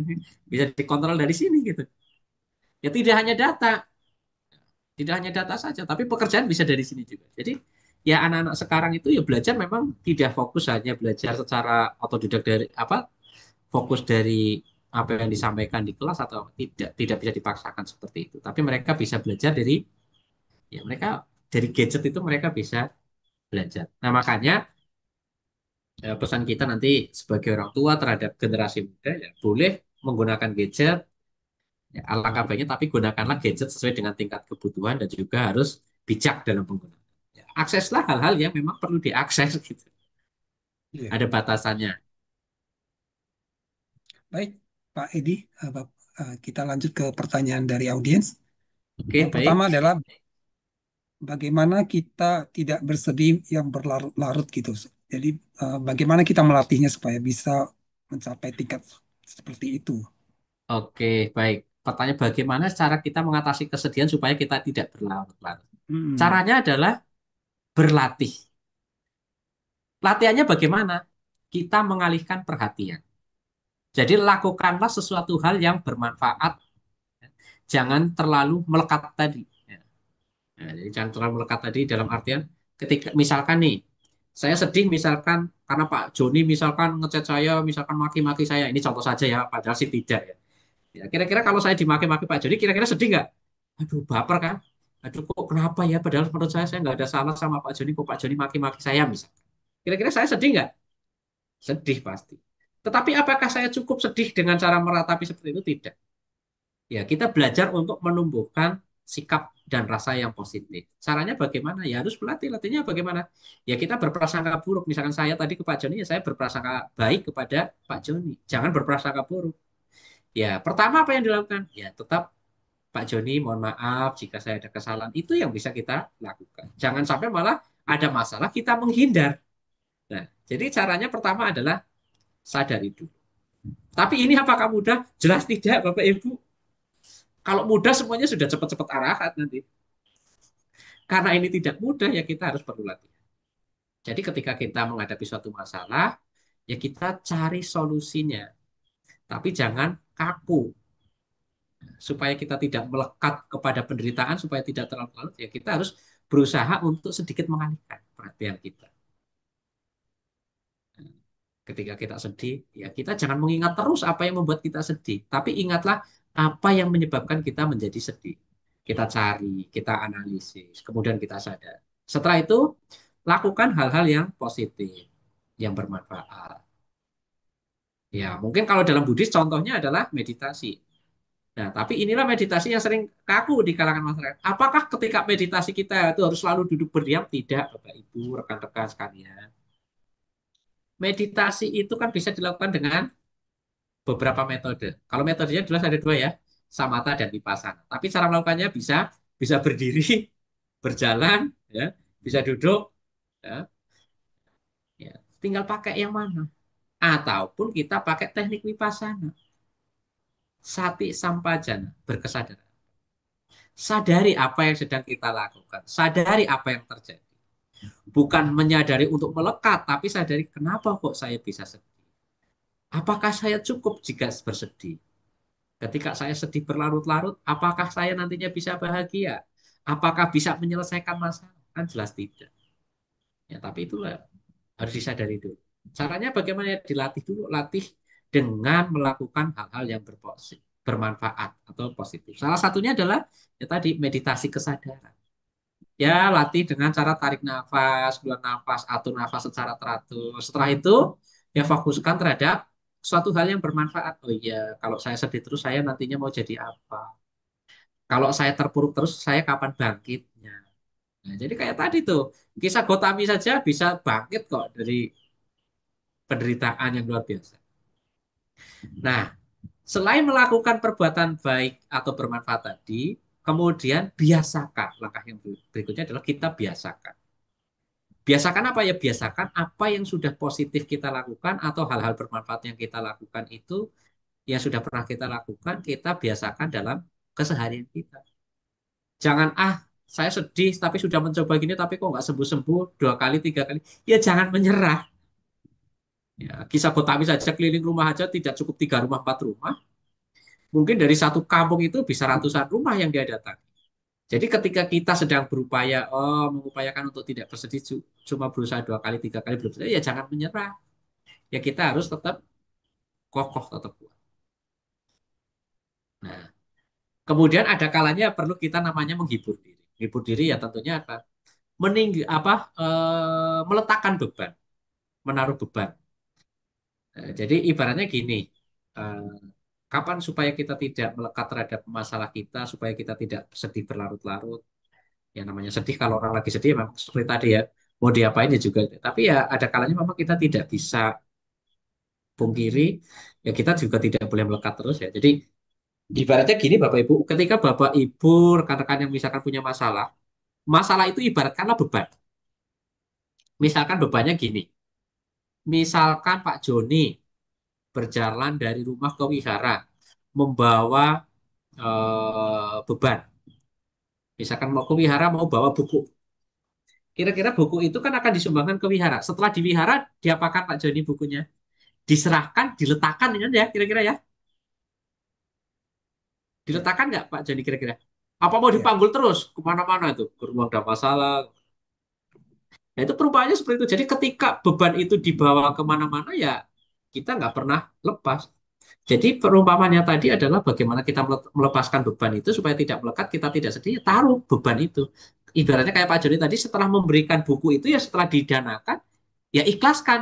Jangan, oh ya harusnya buku itu jangan saya sumbangkan ke wihara, harusnya saya buat perpustakaan mini saja di rumah. Kenapa saya? Nah inilah yang jadi namanya melekat. Ini yang nantinya tidak usai. Nah, jadi ketika buku itu Pak Joni sudah sumbang ke wihara, ya sudah diberikan ke pengurus, ya sudah ditaruh, jangan dipikirkan lagi. Berpikirlah yang positif. Semoga buku itu bermanfaat. Semoga buku itu banyak yang membaca. Semakin buku itu banyak yang membaca, semakin banyak manfaat yang diperoleh oleh orang yang membaca. Ketika orang lain membaca itu mendapatkan manfaat, kita ikut mendapatkan manfaat, tidak ikut. Karena apa? Oh iya, saya rasanya senang. Karena apa? Buku saya yang saya berikan dibaca orang. Ketika dibaca orang, oh berarti dia senang, dia mendapatkan ilmu pengetahuan. Secara tidak langsung karma baik terjadi. Dia dapat manfaat, kita juga mendapatkan manfaat. Ya, tapi ini tidak mudah. Caranya ya adalah latihan. Latihannya adalah terus menerus. Tapi ya secara bertahap. Ya kayak makan. Makan supaya kenyang ya jangan langsung kita kelaparan satu piring langsung masukkan ke mulut semua ya tidak bisa. Ambil satu sendok masukkan ke mulut, kita kunyah, telan, sendok lagi, masukkan mulut, kunyah, telan. Dan juga secukupnya jangan langsung satu piring kita masukkan semua ke mulut. Kira-kira apa yang terjadi kalau satu piring kita masukkan semua ke mulut? Mulut Kesehatan. kita penuh, makanan berantakan, bisa berhamburan keluar, kita tidak kenyang. Gigi kita bisa sakit, mulut kita bisa pegel-pegel. Begitu juga dengan masalah tadi. Kalau kita berlarut-larut dengan masalah yang kita hadapi, ya kita malah tidak selesai-selesai. Tapi caranya adalah ya kita berlatih. Kemudian setelah berlatih itu ya kita lakukan hal-hal yang positif. Melakukan kesibukan yang bermanfaat. Apakah itu membaca buku, membaca parita, baca Dhammapada, atau membaca ilmu pengetahuan yang lain. Gitu.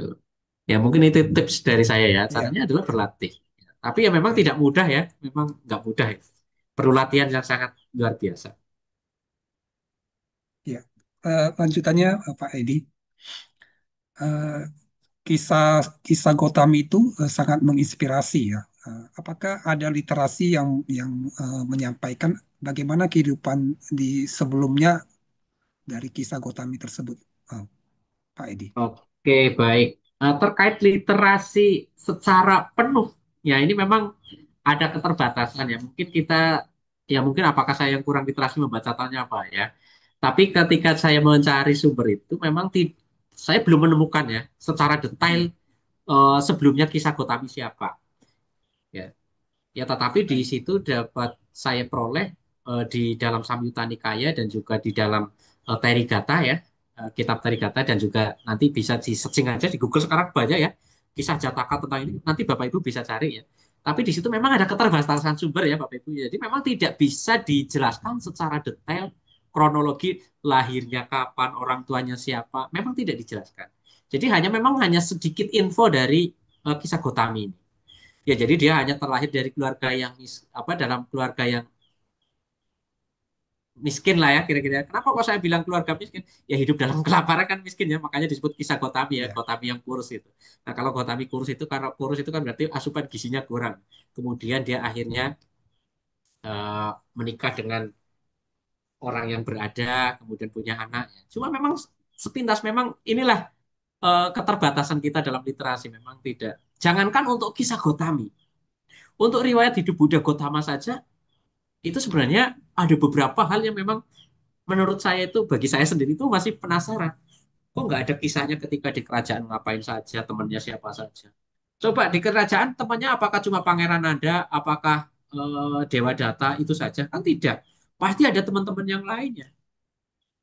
Tapi kenapa itu tidak disebutkan? Kemudian ketika dia di masa pencarian jodohnya itu ketika dijodohkan, ya secara logika ya, walaupun dia seorang bodhisattva, diundangkan ada mengundang berapa itu? 100 putri raja apa 1000 putri raja? 100 putri raja ya disuruh datang. Masa iya hanya satu yang dipilih? Ya sebenarnya mungkin ada beberapa. Nah, tapi itu kan tidak dijelaskan dan tidak ya karena apa? Keterbatasan sumber. Karena memang kenapa kok saya sendiri ya bisa memaklumi kenapa kok sumbernya sedikit karena memang tidak bisa dipungkiri ya sejarah penulisan kitab Tipitaka itu kan dimulai atau Sangga Samaya itu kan dimulai setelah Buddha Parinibbana. Nah, inilah secara dalam tanda kutip menurut saya sendiri itu ada keterbatasan sumber, ya, keterbatasan sumber karena apa? Tidak ada sumber langsung yang bisa ditanya pada waktu itu. Jangankan untuk kisah Gotami. Sekarang misalkan di tempatnya Pak Joni Anggara, di tempatnya Pak Joni siapa tokoh pembawa ajaran Buddha di tempat Pak Joni yang awal mula di situ?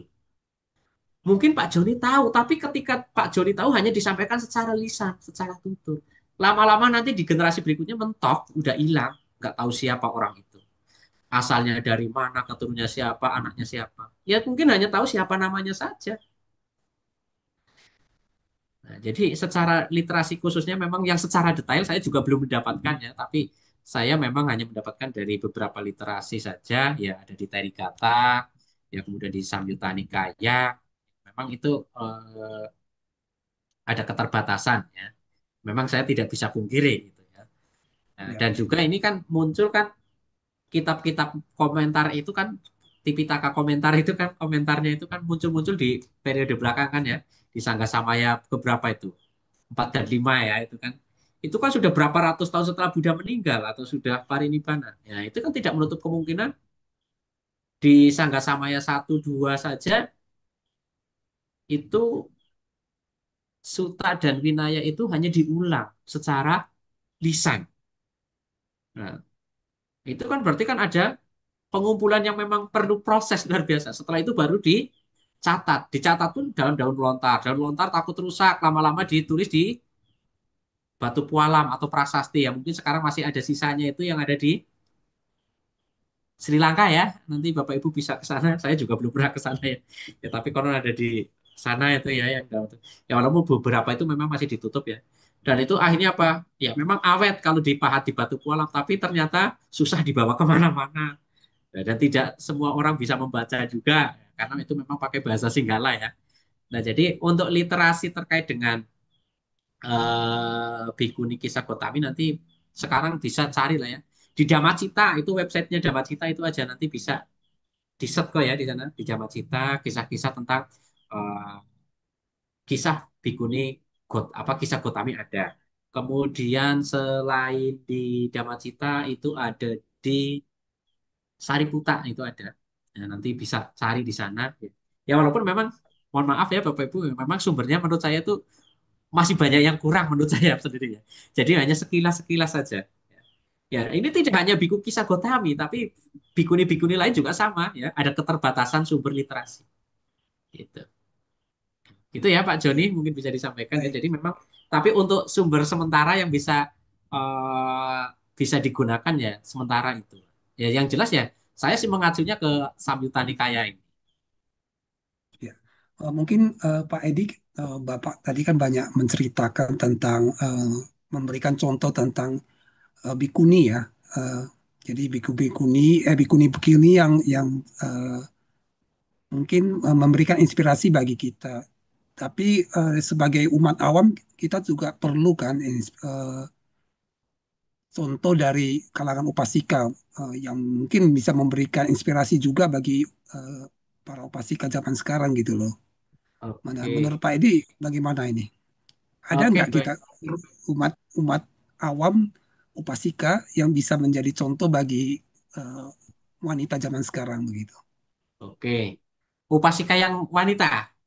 Iya, Oh, ini sebenarnya banyak itu ya. Kalau di kehidupan iya, Buddha itu banyak contoh ya. Sebenarnya ya bukan banyak banget sih ya, tapi tetap ada ya. Ya kenapa kok di sini perannya tadi saya lebih banyak menyebutkan apa tadi ada apa Bikuni Bikuni Mahapajapati karena memang Gotami, Kema temanya memang gitu kan, Ramanandan eh, ini. ya itu karena saya memang mengacunya ke analisis Suta itu ya. Nah, kemudian ada nggak sih kisah apa upasika ya, upasika yang menjadi tauladan ya, menjadi tauladan dalam apa? Dalam perkembangan ajaran agama Buddha ada nggak kira-kira? Jelas ada. Ya, salah satunya ya, mungkin Bapak Ibu pernah mendengar ya kisah-kisah teladan ini. Kalau kalau yang cowok-cowok banyak ya, yang laki-laki ya. Contohnya apa? Cita, Hataka, Ya, selain itu raja yang terkenal, Raja Asoka gitu ya. Raja Asoka. Nah, Ya, tapi kita suka lupa. Asoka kira-kira punya istri tidak? Punya pasangan hidup nggak? pasti ada lah.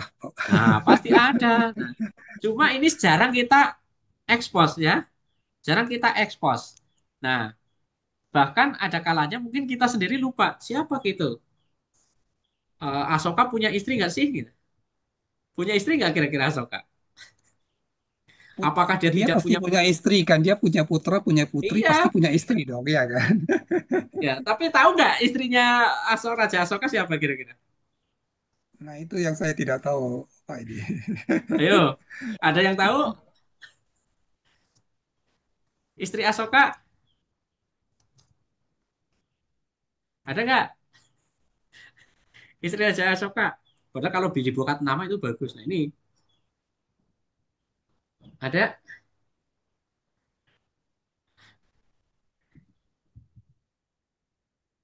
kan anaknya banyak ya.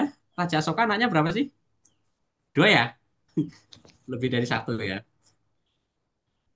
Anaknya kan ada, anaknya saja berapa? Pak Joni, anaknya Raja Asoka. Yang saya Ingat tahu ya? ada satu putra yang terkenal dan satu putri yang terkenal. Iya, Jadi yang yaitu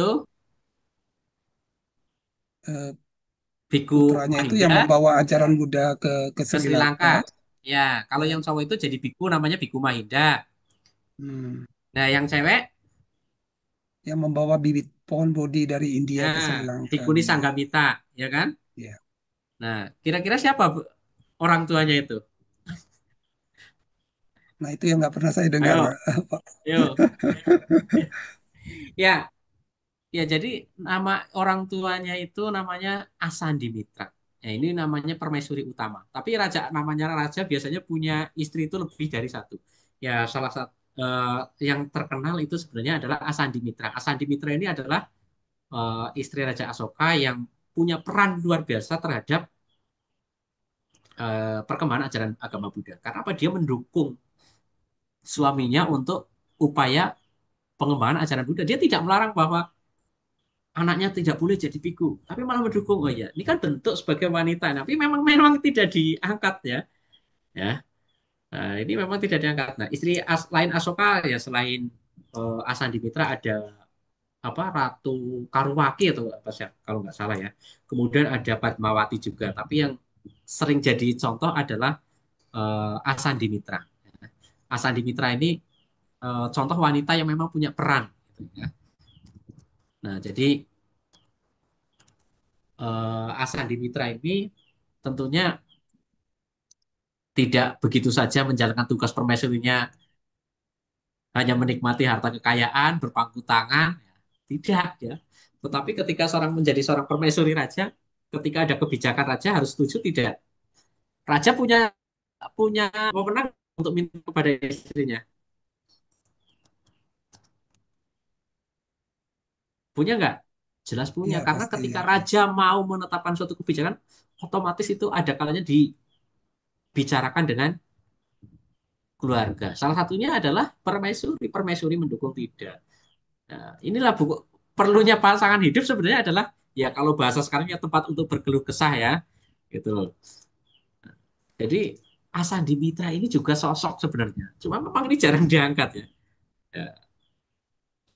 Nah, kemudian pada zaman Buddha ada nggak wanita yang istilah punya kepiawaian dan juga mendukung untuk perkembangan agama Buddha, kemudian bisa mencapai tataran kesucian arahat. Ya, selain para bikuni tadi, ya jelas ada. Ya. Nah, walaupun lama-lama juga ada yang jadi bikuni lama-lama ya. Kemudian pernah mendengar kata wisaka. Nah, wisaka Ya. ini sebelum menjadi bikuni juga sebagai umat Buddha yang taat untuk mendukung ajaran agama Buddha. Nah, ini sebenarnya juga sebagai tokoh teladan.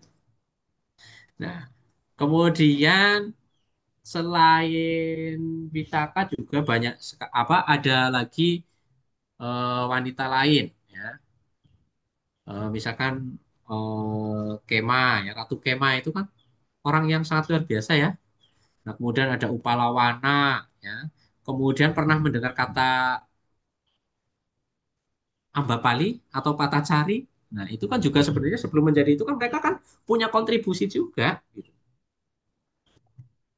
Ya, Nah, jadi ini juga bisa menjadi contoh. Tapi memang ya jarang terekspos karena memang tidak tidak bisa kita pungkiri ya bahwa di dalam Buddhis itu banyak sekali ya memang diceritakan adalah orang-orang yang punya pengaruh, punya power, tokoh-tokoh yang memang sudah tidak asing. Nah, ini yang menjadi sebenarnya perlu menjadi kajian juga ya, khususnya bagi kaum akademisi. Ya kenapa ini tidak dimunculkan? Nah, kenapa kok yang muncul itu ya walaupun tadinya umat awam jadi bikuni, kemudian jadi sosok. Ya, kenapa kok kebanyakan kan kita lihat sisi positif terus semua ya. Jeleknya ada nggak? Ya memang kalau jelek kan nggak perlu di apa tidak perlu di apa ya publikasi ya memang tidak diekspos. ya tidak perlu diekspos ya. Tapi sebenarnya segala sesuatu itu pasti ada kurangnya juga. Ya, yang apa? Yang istilahnya mendukung dalam perannya dalam perkembangan ajaran agama Buddha, ada nggak ya? Jelas ada, ya. Karena selain tadi ada Wisaka, ada Ambapali, ada wanita umat awam yang memang Sujata eh, terkenal juga karena ya memberikan Sujata makanan juga sebelum terkenal. pencerahan. Nah, itu ada namanya kalau tidak salah saya ingat itu apa? Nakula Mata ya. Nah, itu kan Hmm. umat awam itu wanita dia. Dia seorang bijaksana, ya. Jadi dia hidup dalam sebuah keluarga yang harmonis kalau dalam kisah itu kalau tidak salah ya. Ya dia kan eh, dijadikan sebagai contoh keluarga yang harmonis. Kemudian Nakula Mata akhirnya datang kepada Buddha, kemudian minta bertemu. Ya. Ya, dia mengajak suaminya. Nah, kemudian dia meminta wejangan kepada Buddha kalau tidak salah ya. Nah, nanti Bapak Ibu bisa cerita ya kisah Nakula Mata. Meminta kepada Buddha supaya di kehidupan berikutnya tetap hidup bersama dengan suaminya gitu. Ya, kemudian ya sama Buddha diajarkan ya harus menanamkan kebajikan-kebajikan. Nah, dan pada akhirnya atas dasar kecintaannya dan kesetiaannya terhadap Buddha Dhamma dan dia hidup selaras dengan Dhamma, ya pada saat dia bersama suaminya datang ketemu Buddha, ya tapi datangnya juga tidak cuma sekali ya, Bapak Ibu ya, rekan-rekan ya, ya berkali-kali lah, tetap lah, nggak mungkin sekali ya. Ya pada akhirnya ya sering mendengarkan Dhamma, mendengarkan nasihat dari Buddha, ya Nakula Mata itu setelah memohon kepada Buddha supaya di kehidupan berikutnya bisa bertemu lagi dengan suaminya, ya akhirnya Buddha itu mengajarkan kepada Nakula Mata dan suaminya tentang ajaran cinta kasih dan juga kesetiaan menurut ajaran Buddha atau cinta kasih dan kesetiaan Dhamma. Dan setelah dibabarkan mendengarkan ajaran itu, kemudian dipraktekkan, ya dalam kisah itu, ya secara singkat itu memang tidak dijelaskan secara singkat jelas, apa jelas ya. Ya tapi pada akhir kisah ya, ya mereka itu mencapai tataran kesucian, itu Sotapana. Ya, dan setelah Sotapana, ya, kalau udah Sotapana kira-kira ada keinginan lagi nggak untuk menikmati kehidupan kehidupan berumah tangga kira-kira? Ya pasti mulai mulai terkikis lah ya. Mesti ada Kemudian sih. ya jelas pasti berkurang kan ya dari anggaran ya. Ya tapi kan nggak apa-apa pada awalnya itu memang ya nggak apa-apa supaya tahu dhamma ya dituruti saja. Tapi kan seiring berjalan waktu ya kalau sudah mencapai titik sudah nggak kan inginnya sudah memutus rantai samsara. Gitu. Nah selain Akula Mata juga ada Kujutara ya. Ya, Bapak Ibu nanti bisa cari kisahnya ya, siapa Kujutara ya itu dia eh, seorang wanita dulunya pernah hidup di kerajaan kalau tidak salah itu pernah menjadi pelayan atau dayangnya lah ya Ratu Samawati ya. Ya, kemudian dia menjadi upasika yang terpelajar ya. Ya. Tapi apakah dia pernah melakukan perbuatan buruk? Pernah. Pada saat menjadi pelayan dia pernah mencari apa? Bukan mencari apa? Mencuri atau mengambil ya. Ya, kalau zaman dulu itu ya koin atau apalah gitu lah. ya mencuri uang lah bahasa sekarangnya ya. Jadi mencuri uang Ratu Samawati yang digunakan untuk bukan untuk kepentingan Ratu Samawati, tapi untuk kepentingan pribadinya. Ya, jadi itu juga perbuatan buruk juga itu ya. Tapi karena dia mungkin sudah akhirnya sadar, kemudian setelah mendengar ketemu Buddha, mendengarkan ajaran Dhamma, dia akhirnya tobat gitu. Jadi tidak mau mengulangi lagi gitu. Ya, jadi ternyata dia pernah mencuri juga. Dan ketika ketemu Buddha, dia belajar Dhamma, ya, akhirnya mau praktek dan akhirnya bertobat. Akhirnya apa? Ya dia, si Kujutara ini jadi umat awam yang setia. Dan ketika setia sering ikut Buddha, akhirnya sering mendengarkan Dhamma dan akhirnya menghafal banyak khotbah-khotbah Buddha. Dan setelah dia mengajarkan apa belajar itu, akhirnya malah dia datang lagi kepada Ratu Samawati, kemudian mengajarkan kepada Ratu Samawati. Nah ini kan luar biasa ya. Ketika pulang lagi ke kerajaan, dia ngajar ke dan juga tidak hanya kepada Ratu Samawati, tetapi kepada para pelayan istana lain atau dayang-dayang lah. Nah makanya dia wanita ini si Kujutara ini punya kontribusi yang luar biasa, makanya menjadi panutan. Kalau dalam ajaran Buddha menjadi contoh ya, menjadi contoh itu kemudian menjadi upasaka terpelajar nomor satu pada masa itu dan mendapat julukan itu kalau tidak salah itu Etadaga. Nah, itu jadi kontribusi juga itu. Nah, ini luar biasa. Nah, kemudian setelah Kujutara ya nantinya tentunya ada Ratu Samawati. Dia punya punya kontribusi. Nah, itu adalah contoh umat awam di masa kehidupan Buddha selain para bhikkhuni. Jadi banyak itu sebenarnya. Tapi ya Ya, yang bisa kita itu contoh ya Kujutara ini luar biasa ya. Jadi pernah mencuri, kemudian bertobat, ketemu Buddha, ya belajar Dhamma, kemudian praktek, sering mengikuti Buddha, akhirnya hafal dengan ajaran, ya, akhirnya dia mengajarkan kepada Ratu Samawati dan juga para paradaya. Di Kujutara. Dan akhirnya dia mendapat gelar wanita nomor satu yang bisa eh, menyebarkan Dhamma, ya, karena punya jasa yang luar biasa. Maka itu Buddha sendiri ya. Buddha yang menyebutnya dia sebagai upasika terpelajar nomor satu. Itu Buddha. Ya. Atau dikenal juga dia mendapatkan gelar ya Etadaga itu. Ya, jadi jangan khawatir ya. Jadi ibu-ibu sekarang, wanita-wanita sekarang juga bisa kok nanti punya peran. Ya tidak harus jadi bikuni ya. Tapi jadi seorang kaum terpelajar, menjadi aktivis, sering membabarkan dhamma, punya pengetahuan, bisa sering sharing itu juga punya peran nantinya. Ya tapi walaupun tidak nomor satu, tapi kan punya peran lah. Ya mungkin itu Pak Joni. Ada beberapa, ya walaupun baik. ada beberapa contoh lagi ya. Selain Samawati, kemudian ada juga ada siapa itu yang terkenal Utara kalau nggak salah ya. Itu ibunya Biku Nanda kalau nggak salah. Nah, Utara itu ya, kisah Utara itu ya. Ibu dari Nanda. Nah, Nanda itu juga salah satu biku murid Buddha itu ya. Ya sebelum ditabiskan dia kan punya ibu ya. Dia sangat mencintai anaknya itu. Nah, kemudian setelah menjadi anaknya jadi biku, dia menjadi pengikut Buddha juga. Utara. Banyak kok wanita itu. Ya. Selain Utara ada lagi siapa itu? Rohini itu nanti cari lagi tuh. Ya jadi ingat itu gara-gara ada pernah mendengar itu. Jadi, ya walaupun secara detail tidak bisa saya sampaikan ya. Oke. Saya kira cukup, Pak Edi. Baik, terima kasih. Waktu kita juga tidak banyak. Oke. Ya, Ya baiklah, Ibu mudah-mudahan Bapak, jawab ya Bapak Ibu ya. saudari. Sebelum kita tutup acara Dhammasakata online pada malam hari ini, kami persilakan kepada Bapak Edi Priyono untuk memberikan closing statement-nya. Baik, terima kasih Pak Joni. Jadi untuk closing statement pada kesempatan malam hari ini atau sebagai pesan penutup pada malam hari ini, pada perbincangan pada malam hari ini, ya, marilah kita bersama-sama belajar untuk tidak terlalu kaku, untuk tidak terlalu apa, istilahnya textbook, tekstual juga, bahwa ternyata ya, kita sebagai umat manusia antara satu sama lainnya harus bisa saling menghargai. Jadi untuk bisa membabarkan dhamma tidak hanya berpaku kepada peran seorang laki-laki saja, jadi kita marilah kita mulai saat sekarang ini saya mengajak kepada diri saya sendiri dan juga kepada rekan-rekan semua untuk saling menghargai, tidak mendiskriminasikan Diskriminasi.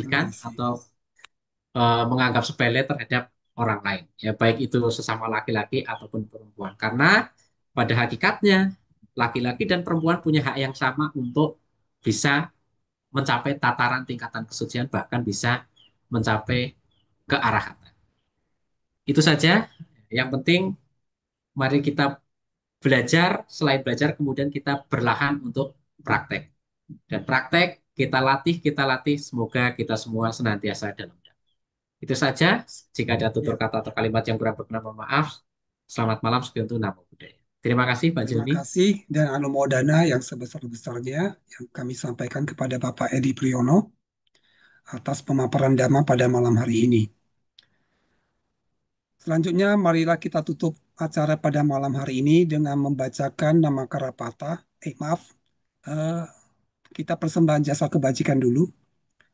Marilah kita melakukan persembahan jasa kebajikan dengan membacakan Parita Patidana yang akan dipimpin oleh Bapak Edi Priyono. Kepada Bapak Edi Priyono, kami persilahkan.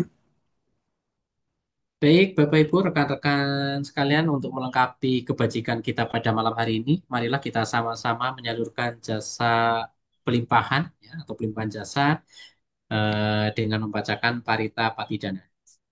Andamayang Patidana Katayo Panamase Punya Sidani Punya Katasa sidani katasa, Yananya yana Nikata Nime nikata Te nime, Sanca tasanca Begino bagi Hontu no hontu, Tatanang sabatan Satanan pamanaka, Tapana Pamanaka Ye Pia Gunawan ipia Taca taca, Mayang Mata Pita mata Dayo mata dayo, Ditame kita Capia Ditawa mecapia Anye ditawa, Majate Verino menjadi Satati Tanti satati tanti Lokasming Te lokasmi, Puma Catu uma Yonika catu yonika, panceka Panceka Catu Wokara Samsaranta Bawa Bawe Natang Ye Pati Daname Anumodantu Tek Sayang Ye Cimang Napa Jananti Dewa Tesang Niwedayung Maya Dinana Punyanang Anumodana Hetuna Sabe Satta Sada Hontu Awera Sukaci Wino Kema Padan Sapa Pontu Tesasa Sijatang Suba. Sadu, sadu, sadu. sadu, sadu. Rama-ramani, ibu bapak dan saudara-saudari yang berbahagia di dalam Dhamma. Selanjutnya, marilah kita tutup acara pada malam hari ini dengan membacakan nama Karapata. Arahang Samma Sambuddho Bhagawa Budang Bhagawantang Abiwademi. Sang Bhagawa yang Maha Suci, yang telah mencapai penerangan sempurna.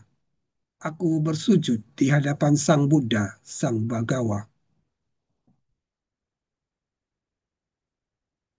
Swagato Bhagawata Dhammo Dhammang Namasami. Dhamma telah sempurna dibabarkan oleh Sang Bhagawa. Aku bersujud di hadapan Dhamma. Supatipanno Bhagavato Sawaka Sangho Sanggang Namami. Sangga siswa Sang Bhagawa telah bertindak sempurna. Aku bersujud di hadapan Sangga. Dan terakhir, ada pengumuman dari panitia kepada operator, kami persilakan.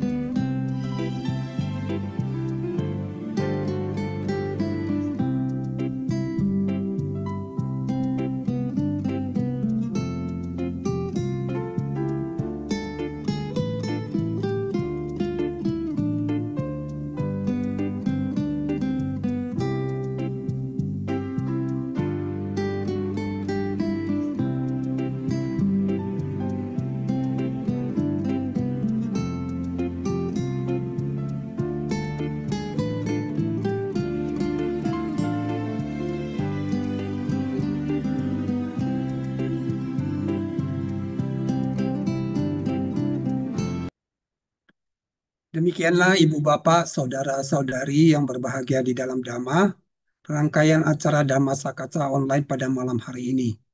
Kami mohon maaf bila ada kesalahan, baik yang disengaja ataupun yang tidak disengaja. Tidak lupa kami juga berterima kasih kepada para donatur dan panitia yang telah mendukung terlaksananya acara pada malam hari ini. Kami selaku moderator mohon pamit. Sotihotu, selamat malam. Namo Buddhaya. Terima kasih Pak Edi. Sampai jumpa di lain waktu. Terima kasih semuanya. Salam sehat Ya. selalu.